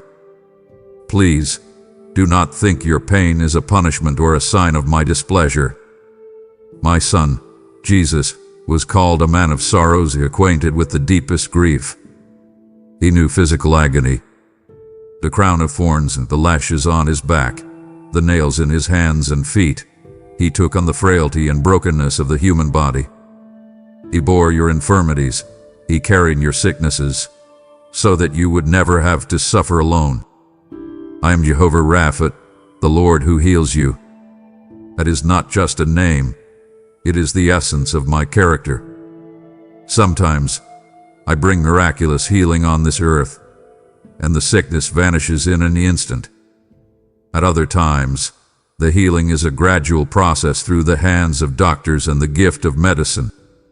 And sometimes, my child, the deepest healing I offer in this life is the supernatural grace to endure, a strength that is not your own that carries you through the pain. This is a profound mystery, but trust me, your suffering is not without purpose.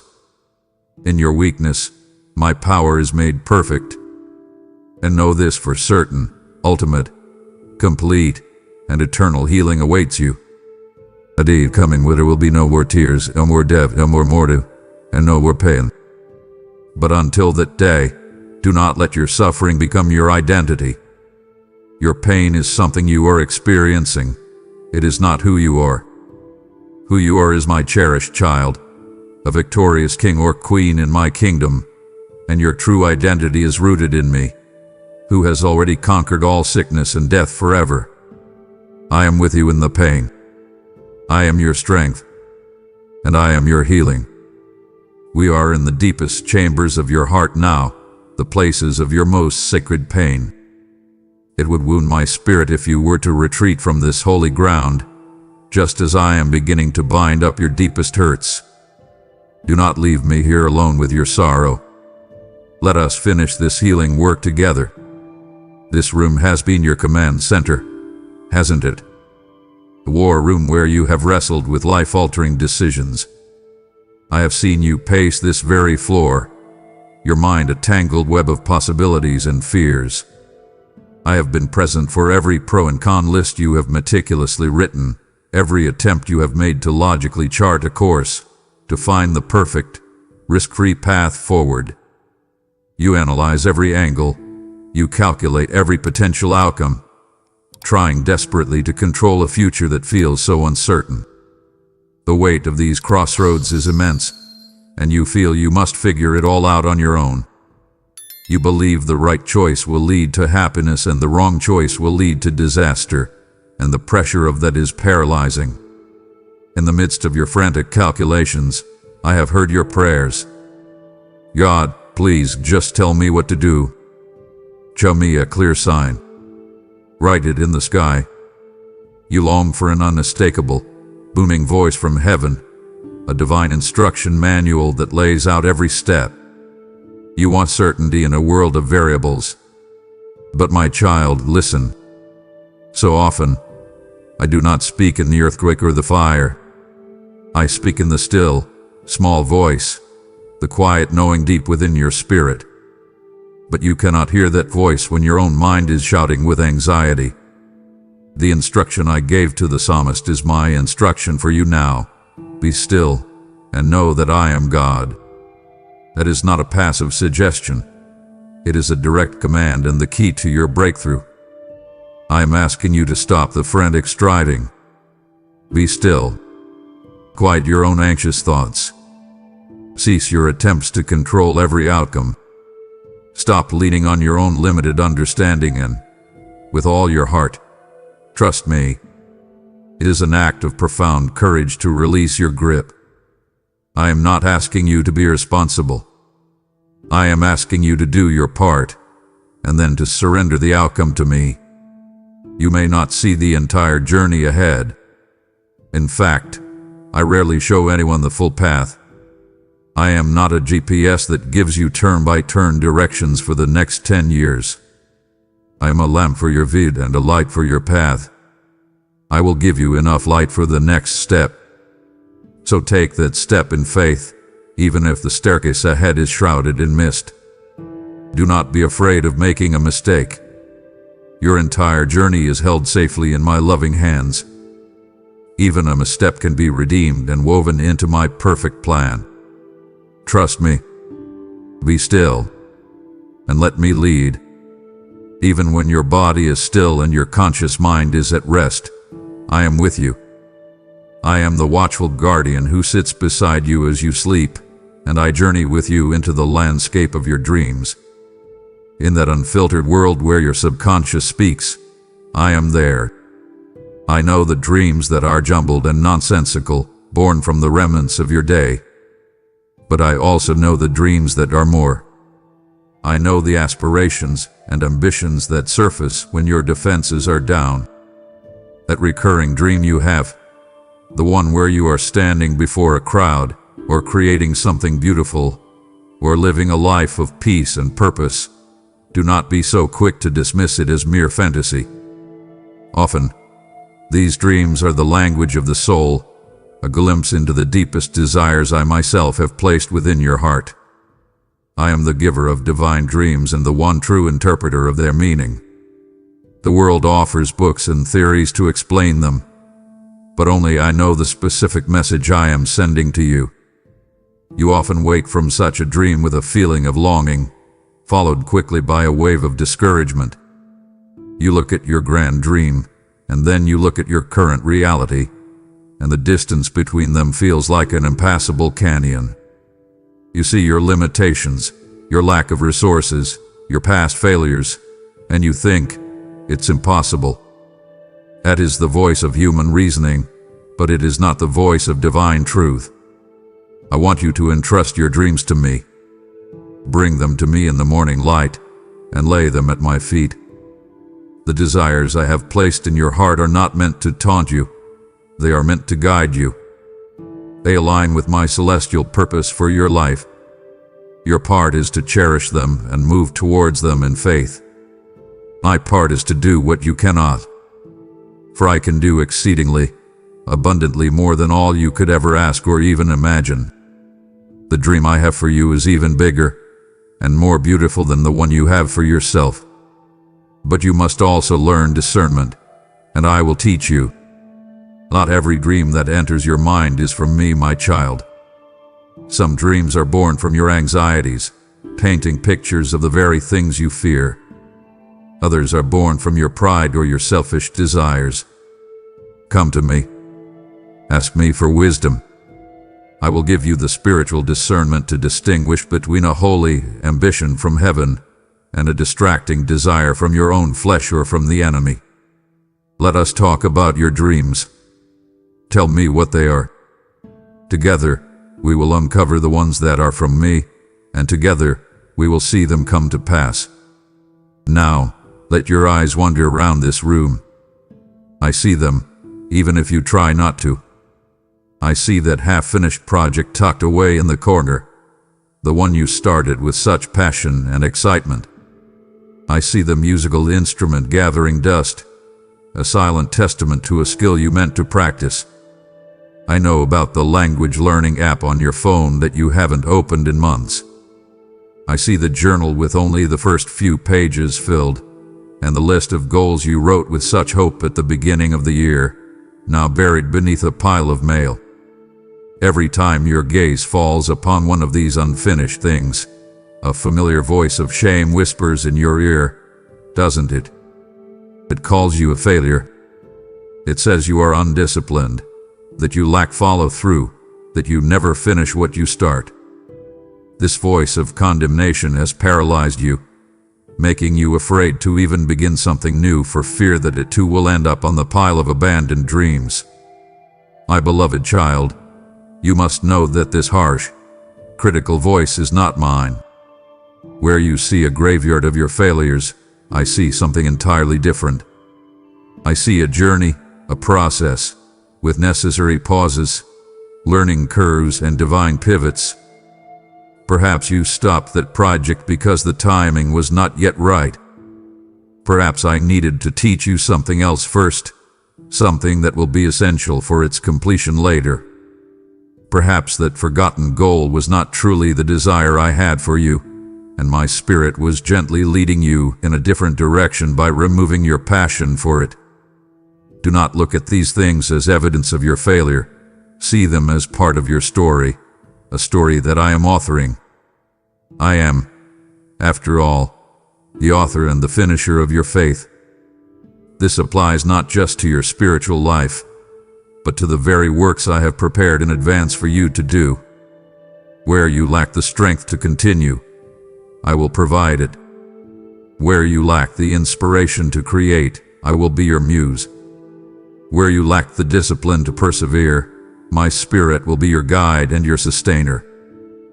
You have been trying to muster up the willpower all on your own, believing it is a test of your character. But the true test is not of your strength, but of your surrender.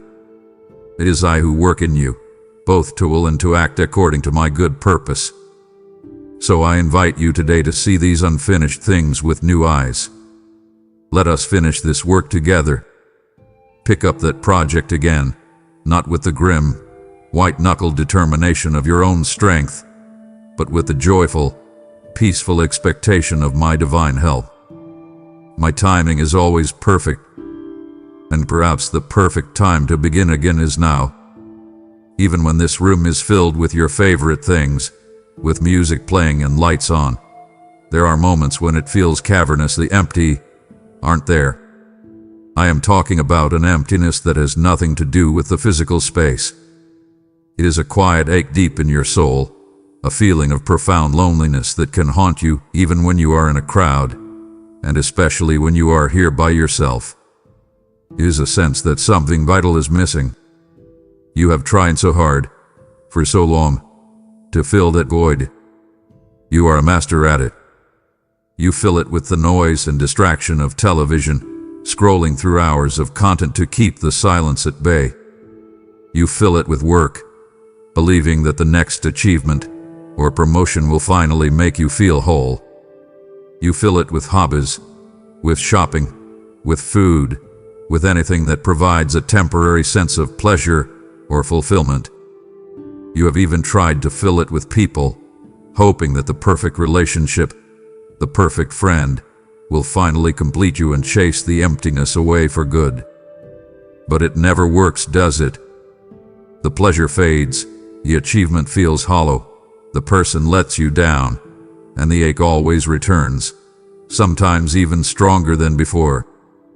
My beloved, I want to tell you the secret of this sacred emptiness. The reason you have failed to fill it is because it is not meant to be filled by anything in this world. I know this because I am the one who created it. I designed your heart with a God-shaped space, a holy vacuum that only I can occupy. It is an infinite need that can only be satisfied by my infinite love. Trying to fill it with finite things, possessions, experiences, even other people, is like trying to fill the vastness of the Grand Canyon with a single bucket of sand. It is a futile and exhausting task. I see how weary you have become from this endless, fruitless search. And so, I am giving you the invitation your soul has been longing to hear. Stop. Stop striving. Stop searching. Stop trying to numb the ache. Turn to me. Come, all you who are weary and heavy laden with the burden of your own insufficiency, and I will give you rest for your souls. The profound peace, the deep sense of belonging, the feeling of being completely and utterly whole that you have been chasing your entire life is not found out there. It is found in here, in me. In this very room, at this very moment, you can surrender your exhausting search. Let me fill that empty space. Let my love pour in and finally make you whole. I am with you in the dramatic moments of your life, in the great victories and the deep sorrows. But I am also with you in the moments in between. I am present in your boredom. I know that feeling that descends on a quiet afternoon, when the errands are done, the work is finished, and there is nothing demanding your immediate attention. It is a feeling of restlessness, of being uninspired. You pace this room, picking things up and putting them down, feeling like you are waiting for something to happen, but you don't know what. You call this boredom, and you see it as a negative state, an empty, wasted period of time that must be escaped as quickly as possible. Your immediate instinct is to fill the void. You reach for your phone. You turn on the television. You search for any distraction that will make the feeling go away. The modern world has taught you to fear the quiet, to despise the mundane. But my child, I want to transform your understanding of these moments. What you call boredom, I call an invitation. In a world that is constantly screaming for your attention with endless notifications and demands, a moment of unscheduled quiet is a rare and precious gift. It is a space that I have intentionally cleared in your life so that you might have the opportunity to go deeper with me. The noise of your life has been momentarily silenced. Can you hear me now? I am asking you to resist the frantic urge to immediately fill the silence. The next time that restless, bored feeling comes upon you in this room, try something new. Do not reach for a distraction. Instead, simply sit. Sit in the quiet. Sit in the stillness. Acknowledge the restlessness. And then, turn your heart toward me. Ask me, Father, what are you trying to say to me in this quiet moment? It is in these mundane, uneventful seasons, free from drama and distraction, that you can best hear my still, small voice. It is in the margin between the notes of your busy life that the most beautiful melodies can be heard. I can take your monotony and turn it into a sacred meeting place. I can transform your restlessness into a holy attentiveness. Do not despise the quiet seasons of your life. Do not run from the gift of an empty moment. It is precisely in that emptiness that I am waiting to fill you with myself. I am revealing the very blueprint for your purpose, the divine map for your future. To turn away now is to willingly choose to wander in confusion. It disappoints me not with anger, but with a father's sorrow for a child who chooses a lesser path when a kingdom is being offered.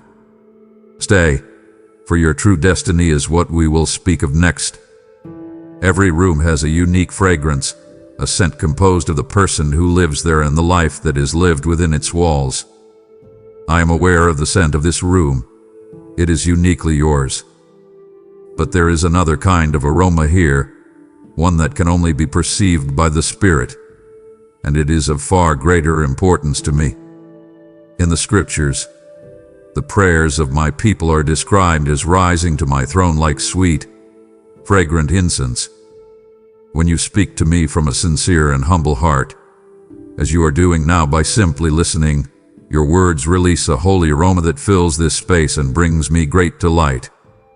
When you perform an act of love, when you choose forgiveness over bitterness, when you serve someone without expecting anything in return, these actions release a pleasing fragrance, a spiritual scent that is precious to me. My ultimate desire, my beloved, is for your entire life to become a fragrance of Christ to a world that is suffocating in the stench of hopelessness and decay. I want people to encounter you and to sense something different, something pure, something life-giving, the very aroma of my presence. So I ask you, what is the spiritual scent of this room today? Let this be a place where the scent of holiness lingers long after you have left. For that to happen, we must be honest about anything that smells foul in the eyes of heaven. A hidden habit you are ashamed of, a secret resentment you are nursing in your heart, an unconfessed sin. These things, my child, create a spiritual stench. They grieve my Holy Spirit and pollute the atmosphere of this sacred space. You have become so used to the smell that you may not even notice it anymore, but it is a barrier between us, a foul odor that hinders true intimacy. I am not pointing this out to shame you. I am revealing it because I want to cleanse you. I want to remove the source of the odor. I invite you now, in the safety of my presence, to confess whatever it is that is polluting your spirit. Bring it into the light. Confession is the act of agreeing with me that the thing is foul and needs to be removed. As you confess, the cleansing power of my forgiveness washes not only your heart but this very room, removing the stain and the stench. Let us clear the air together, so that only the pure, sweet aroma of grace, peace, and my holy presence remains.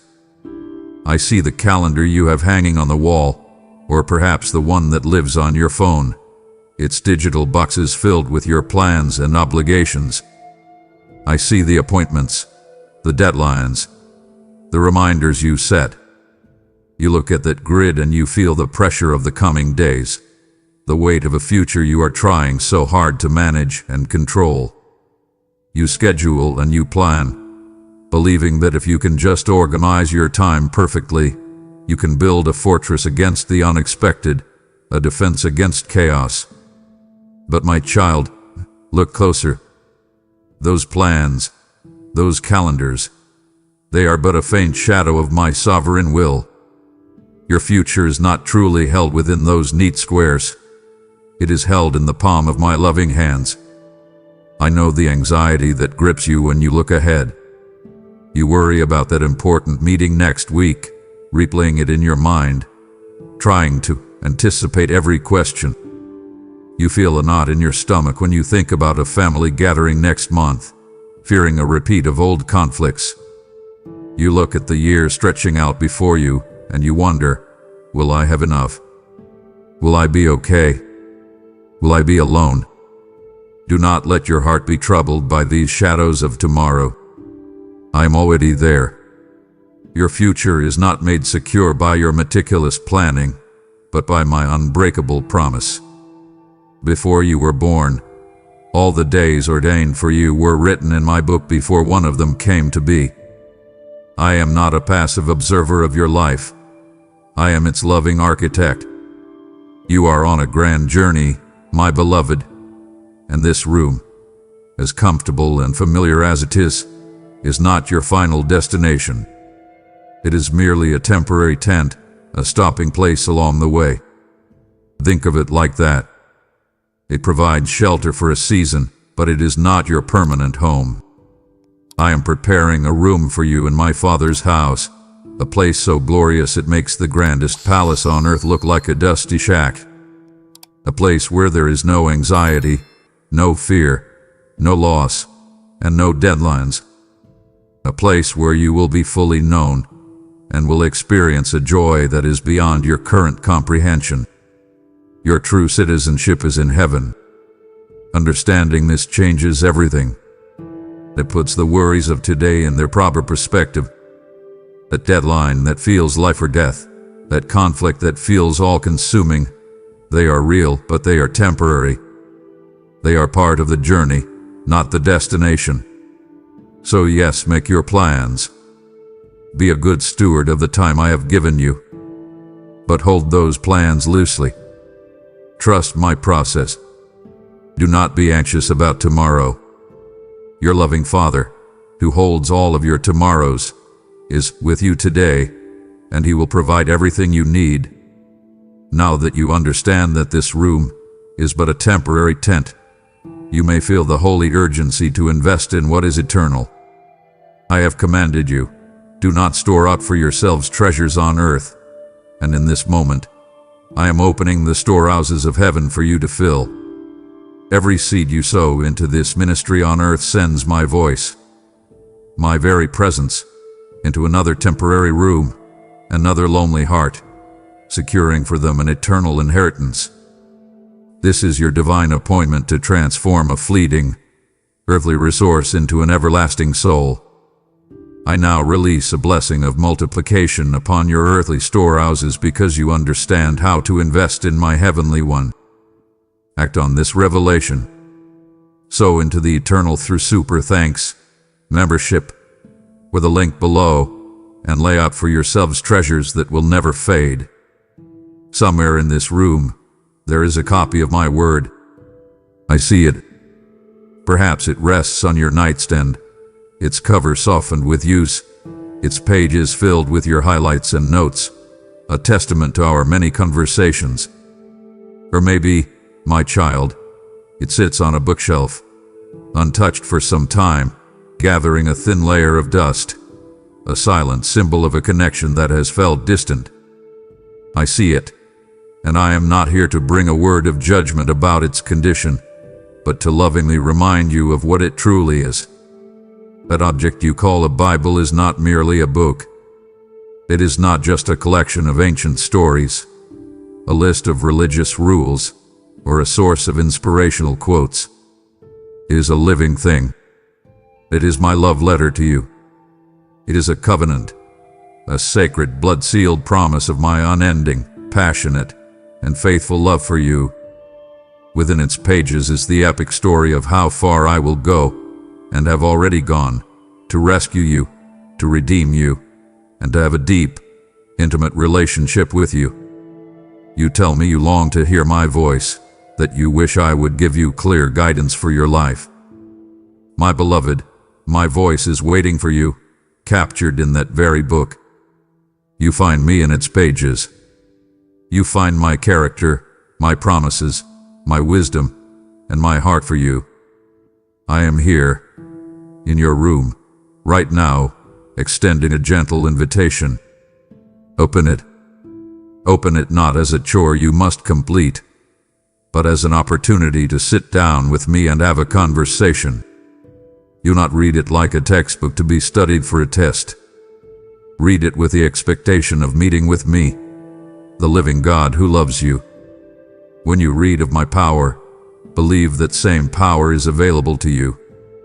When you read of my comfort, receive that comfort for your specific anxieties. Every single one of the thousands of promises in that book finds its ultimate fulfillment in my Son, Jesus. And in Him, their answer to you is always yes. The promise of strength when you feel weak. Yes. The promise of peace when you are in turmoil. Yes. The promise of wisdom when you are confused and at a crossroads. Yes, 1,000 times yes. They are all yours. So let my word be what you reach for in the morning before your phone. Let it be the last thing you see at night. Let it be a lamp for your feet and a light for your path, illuminating your next step, beginning right here, in the holy sanctuary of your room. This room has been a silent witness to your deepest relational pains.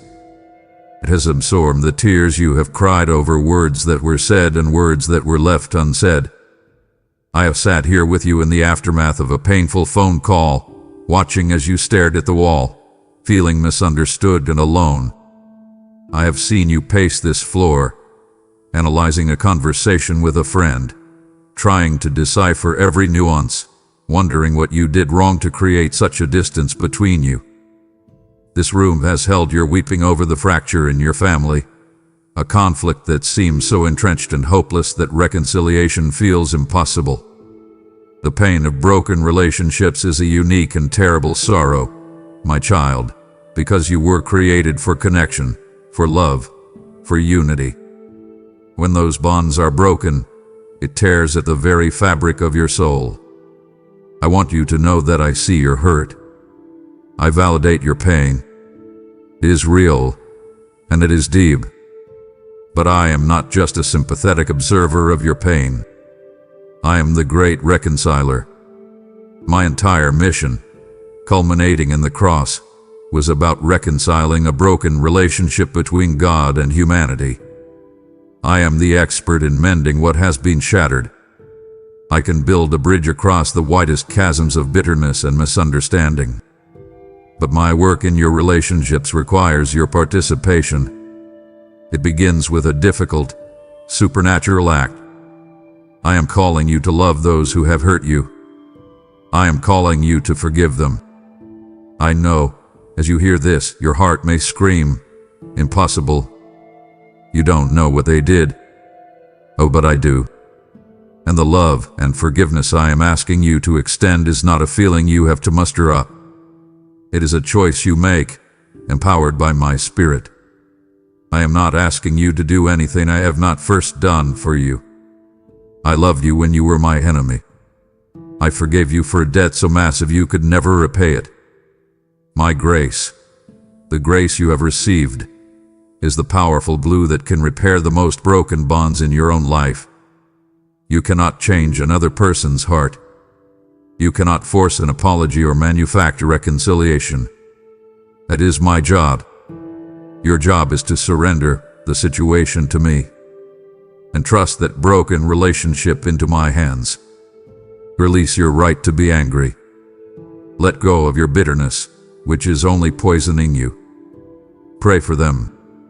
And then, let me begin my work of reconciliation in my time and in my way, a work that may begin, surprisingly, in the healing of your own heart.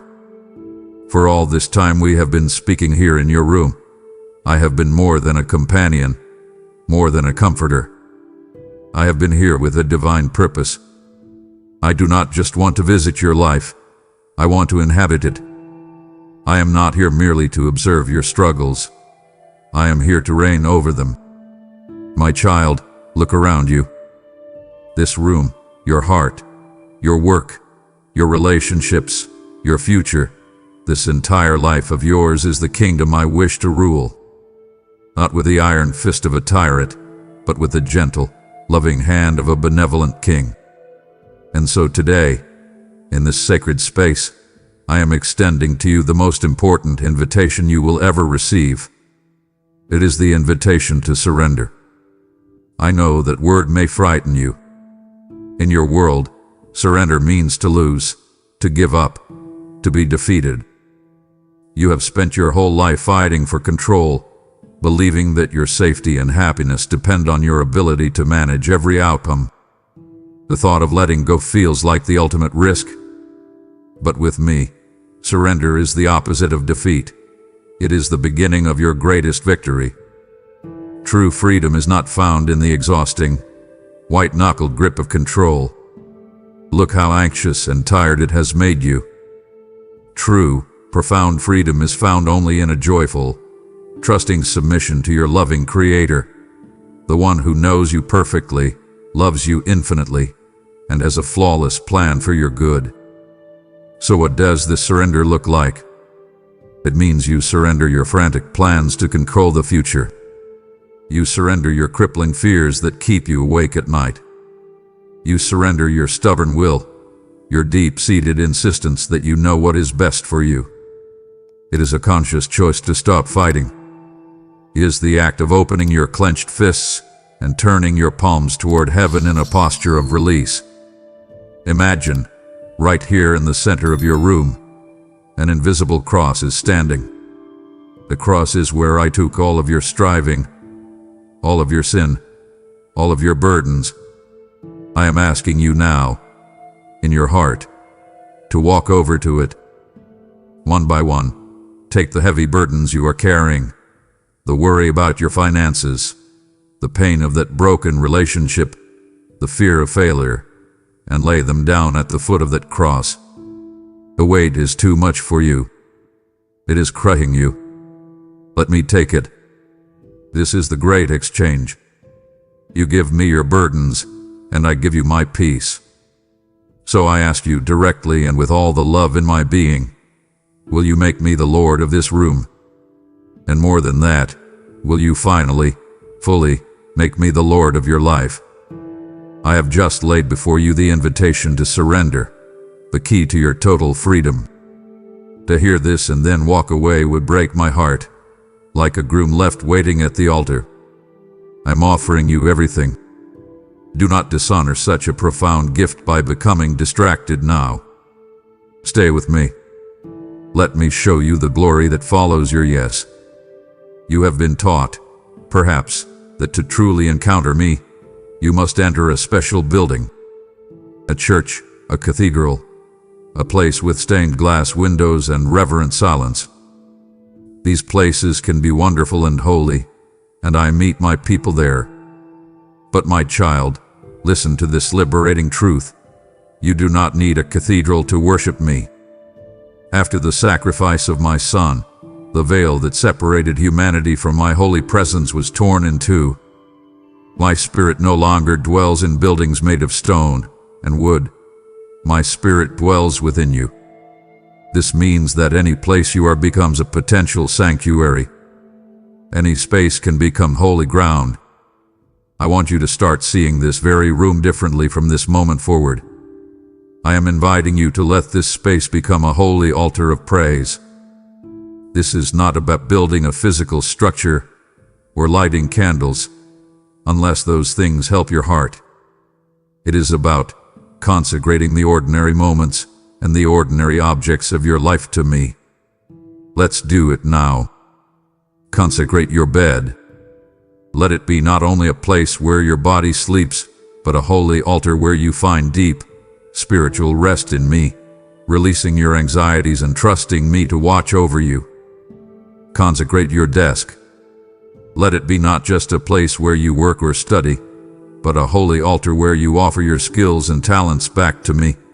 Doing your work with excellence is an act of worship. This is what it means to offer your life as a living sacrifice. It is not a grim or morbid thing. It is the joyful act of offering me the parts of your everyday life. Offer me your thoughts as you sit in that chair. Offer me your time as you get ready for your day. Offer me your conversations that take place within these walls. This is your true and proper worship. A divine encounter with the living God is not something you have to wait for on a Sunday.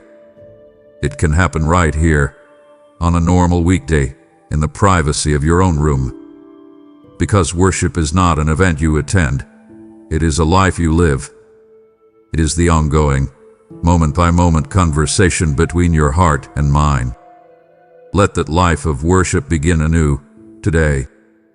Let it start right here, in this room, on this holy altar. My child, It is time for us to talk about the shadow that lives in this room with you. The secret you guard so fiercely, the struggle you are convinced makes you unworthy of my love. I am talking about the habit that has wrapped its chains around you, the cycle that leaves you feeling powerless and filled with a deep, corrosive shame. I see it. I am not blind to it, and I am not shocked by it. I have been here with you in the late hours of the night when the temptation whispers your name. I have been here during the moments you gave in, seeking a fleeting comfort or a temporary escape from your pain. And I have been here afterwards, in the suffocating silence, when the wave of self-loathing washed over you, a feeling so strong you could barely breathe. You have told yourself 100 times, 1,000 times, this is the last time. You have tried with all your might to break free, using every ounce of your willpower, only to find yourself back in the same trap. You look at this part of your life, and you see irrefutable proof of your weakness. You see a fatal flaw, a source of endless shame. But listen to me. Where you see your greatest shame, I see an opportunity for my greatest glory. Your weakness is not something you must hide from me. It is the very thing that qualifies you for my divine strength. My power is made perfect. It is most brilliantly displayed in the places where you are weak. You have believed the lie that you must clean yourself up before you can come to me, but that is impossible. You have been trying to fight this immense battle all on your own, and that is why you keep failing. You cannot do this alone. I never intended for you to. I am here to fight with you, and for you. The blood of my Son, Jesus, is not a distant historical fact or a mere religious symbol. It is the single most powerful, active, and cleansing agent in the universe. It is more powerful than your addiction. It is stronger than your shame. It is capable of severing every chain that binds you. So I am inviting you now, in the safety and privacy of this room, to take the first step. Confess. Speak the name of your struggle out loud, not to shame yourself, but to bring it out of the darkness and into my light. Repent. This is not a word of condemnation. It simply means to agree with me that this path leads to death and to turn your heart, your desire, toward me, the source of life. And then, receive my complete forgiveness, which washes away all your shame. Receive my supernatural strength to face the next moment of temptation. I am Jehovah Giver, the mighty God, your warrior and your deliverer. Surrender this fight to me, and watch as I break the chains. In the quiet moments in this room, have you ever stopped to wonder where a new idea comes from? I see the way you rearrange the furniture until it feels just right, creating a space of peace and order. I hear the melody you hum to yourself without thinking, a tune that didn't exist a moment before. I see the innovative solution you came up with for that complex problem at work, the one that made you see everything in a new light. I see the words you write, the pictures you draw, the way you combine flavors when you cook. Where do you think these creative impulses come from? You might think they are just random thoughts, but they are not. They are echoes of my own nature, placed deep within your soul. That impulse to create, to bring something new into existence, to bring beauty out of plainness and order out of chaos, that is a direct reflection of who I am. I am the ultimate creator. I spoke, and light fractured the darkness. I imagined, and galaxies swirled into being. I formed, and a world teeming with intricate life and breathtaking beauty came to be. And then, in my greatest act of creation, I made you. And the scripture is clear. I made you in my own image. This is a truth so profound it should make you tremble with wonder. It means I have placed a spark of my own divine, creative fire within you. You have bought the world's lie that creativity belongs only to a special class of people called artists or musicians or writers. You look at your own life, your ordinary job, your daily routines, and you say, "But I'm not creative." My child, that is not true. Your creativity may not look like a painting in a museum, but it is there. The way you thoughtfully encourage a friend who is hurting is a creative act of healing. The way you find a way to make your budget work is a creative act of stewardship. The way you bring joy and laughter into a tense situation is a creative act of peacemaking. Do not despise the gifts I have given you. Do not bury your talents out of fear or comparison. Whether you feel you have been given 5 talents or 1, my desire is the same. Use what I have given you. Use your unique gifts to bring more beauty, more truth, and more hope into a world that is starving for them. Let this room be more than just a place to sleep. Let it become your workshop, your studio, your laboratory. What new thing can we co-create together today, you and I? I want you to travel back with me for a moment. Let's leave the present anxieties and worries behind and return to a sacred memory. Can you remember it?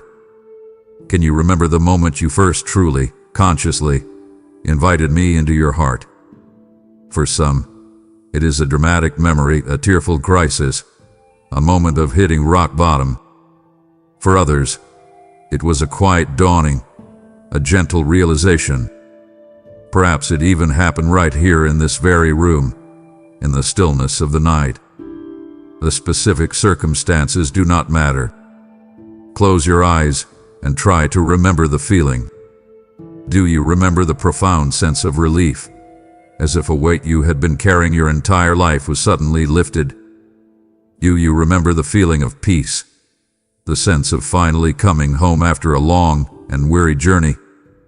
You may have thought you were alone when you whispered that simple, trembling prayer of surrender. But I was there, leaning in, listening with all the attention of heaven.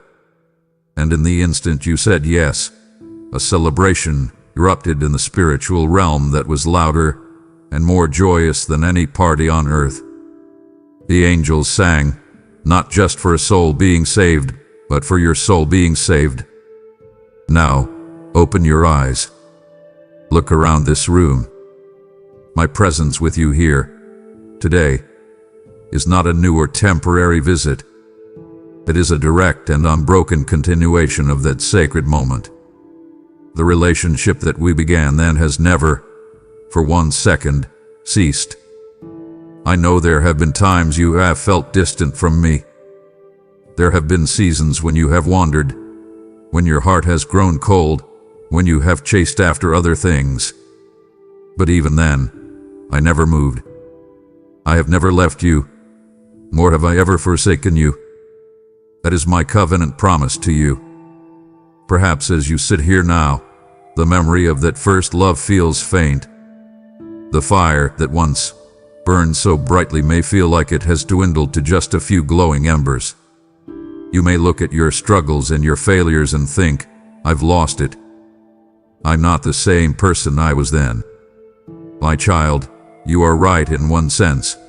You are not the same. You have been tested, but you have not lost my love or my grace. The same radical, unmerited, powerful grace that saved you in that first moment is the exact same grace that is here with you, sustaining you, right now. It has not diminished one bit. So I am calling you, in the words I gave to my servant Paul, fan into flame the gift of God which is in you. Remember what it felt like to be fully known and perfectly loved. That love has not changed. It has not faded. It is here for you now, as real, as present, and as powerful as it was on that very first day. My beloved child, we have spent this precious time together in the sanctuary of your room. We have explored your heart. I have poured my comfort, my healing, and my strength into you. But now I must tell you the purpose of this intimate encounter. All the peace and power I am giving you is not meant to be hoarded and kept within these four walls. My presence here is not meant to lull you into a comfortable, permanent isolation from the world. No, I am filling you up in this private space for the express purpose of you being poured out as a blessing in the public square. Think of this room as your training ground. It is your spiritual locker room, the place where you meet with your coach, receive the game plan, and have your wounds tended to. It is a vital, essential, and holy place. But the game is not played in the locker room. This room is your base camp, but it is not the mountain you are called to climb. You were not created to live out your faith in hiding. A lamp is not lit to be placed under a basket, but on a stand, where it gives light to all who are in the house. So now, as your loving Father and your commanding officer, I am commissioning you. Just as I once stood on a mountain in Galilee and told my disciples, "Go into all the world," I am now standing with you in this room and giving you the same great commission. It may not mean traveling to a foreign land. It means walking out your front door. A world right outside your window is in turmoil. It is filled with your colleagues, your neighbors, and your family members who are drowning in anxiety, starving for hope, and crippled by fear. I am asking you to take the profound peace you have found here with me and to carry it into those places of turmoil. I am asking you to be my hands, offering a practical word of help to someone in need. I am asking you to be my feet, walking across the room to sit with someone who is lonely. I am asking you to be my voice, speaking a word of truth and encouragement to a soul that is starving for it. This is not a burden I am placing on you. It is the greatest privilege. It is the life of purpose you have been craving. And as you prepare to go forth from this room, know this with absolute certainty. You do not go alone.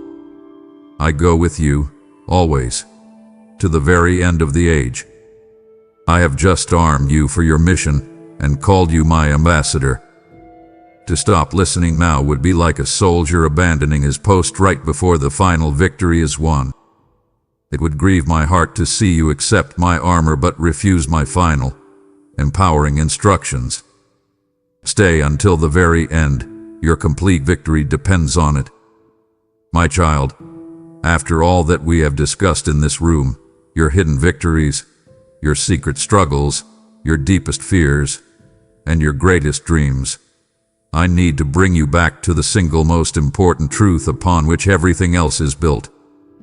If you hear nothing else I say, hear this.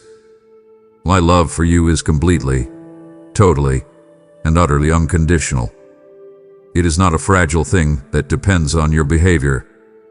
My love for you does not increase when you are good, and it does not decrease when you fail. It is constant, perfect, and eternal. My love does not depend on the cleanliness of this room, and it most certainly does not depend on the cleanliness of your life. I was here, loving you before you even knew my name. I was here, loving you, on your best day, that day when your faith felt strong, your heart was full of kindness, and everything you did seemed to be right. I was here, and my love for you was a boundless ocean. And I was here, loving you, on your worst day, that day when you were filled with anger and selfishness, the day you made that mistake you are still so ashamed of, the day you gave into the temptation and your heart was filled with despair. I was here on that day too, and my love for you was a boundless ocean. Are you hearing me, my beloved? Nothing you can ever do will make me love you more, because I already love you with a perfect love. And absolutely nothing you can ever do will make me love you less. My love is not a reward for your good performance. It is a free gift born from my very character. It is who I am. The sun does not shine because the earth is good. The sun shines because it is its nature to shine. I love you because it is my very nature to love. I am calling you today to stop striving to earn a love that is already yours. Stop punishing yourself for your failures, believing they have disqualified you from my affection. I am inviting you to simply rest in this truth. Let this be the solid rock foundation upon which you build your entire life. When you succeed, you can celebrate, not because you have earned my love, but because you are living out your identity as my beloved child. When you fail, you can receive my grace and get back up, not because you fear losing my love, but because you know it is secure. Your circumstances do not define you. Your performance does not define you. My unconditional love for you is what defines you. You are my beloved child, in whom I am well pleased, not because of what you have done, but simply because of who you are, mine. Look back for a moment, not with regret, but with new eyes. Think of the story that has unfolded within these walls. Remember that season of unexpected joy, when your heart felt so full and light you thought it might burst. It felt like a gift that came out of nowhere. And remember that season of sudden, devastating sorrow, when the floor fell out from under you and the pain was so intense you could not imagine ever feeling happy again. That felt like a cruel, random blow. From your perspective, here on the ground, your life can feel like a series of disconnected events. A chaotic mix of good fortune and bad luck, of happy accidents and tragic twists of fate. You try to make sense of it, to find a pattern, but it often looks like a tangled, meaningless mess. You have wondered if there is any point to it all, if anyone is truly in control. My child, I want you to lean in and hear this profound truth. What looks like chaos to you is a divine composition to me.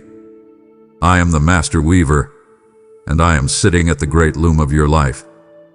Every event you have experienced, every person you have met, every joy that made you sing, and every sorrow that brought you to your knees, each one is a single thread. You, my beloved, are standing on the underside of the tapestry. All you can see is a chaotic jumble of knots, loose ends, and threads that seem to go nowhere. You see colors that clash and patterns that make no sense. From your vantage point, the work looks messy, confusing, and perhaps even ugly. You cannot see the magnificent image that is emerging on the other side. But I see it. I have the master design, and I see the breathtaking picture your life is becoming. You look at the darkest threads with fear and regret. The thread of a painful loss. The thread of a past mistake you are so ashamed of. The thread of a deep suffering that you endured. You think these ugly, broken threads have ruined the entire tapestry. But in my hands, nothing is wasted. It is precisely these dark threads that I use to create the depth, the contrast, and the richness of the final masterpiece.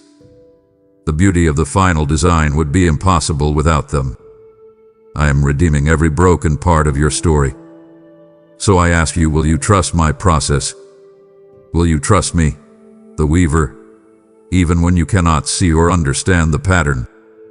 I promise you, my plan for you is good. It is a plan to give you hope and a future. Your story, the one being written and witnessed within these walls, will ultimately become a magnificent tapestry that brings me glory and reveals my redemptive power and breathtaking love to the world.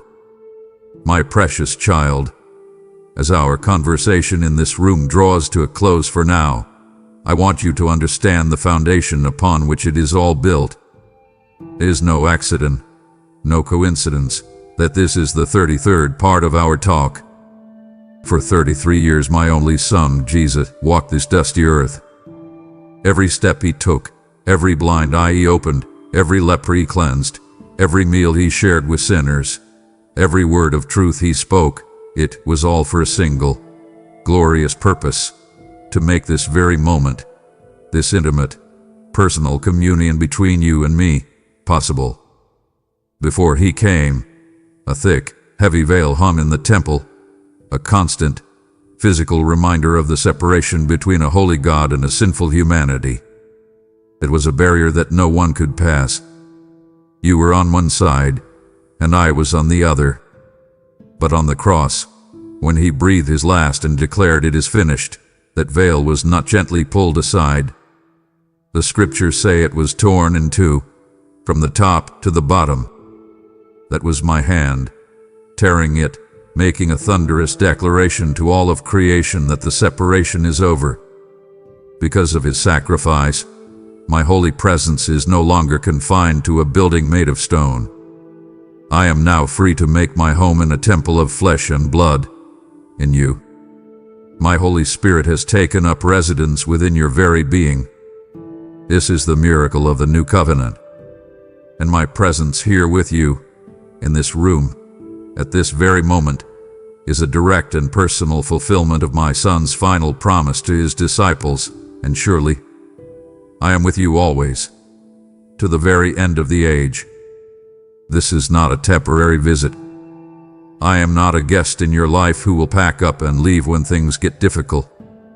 Our relationship is an eternal, abiding covenant, sealed forever in the precious blood of my Son. So look around you. This room, this ordinary space has become a sanctuary, not because of its beautiful decorations or its perfect cleanliness, but because the living God resides within the person who inhabits it. You carry the Holy of Holies with you wherever you go.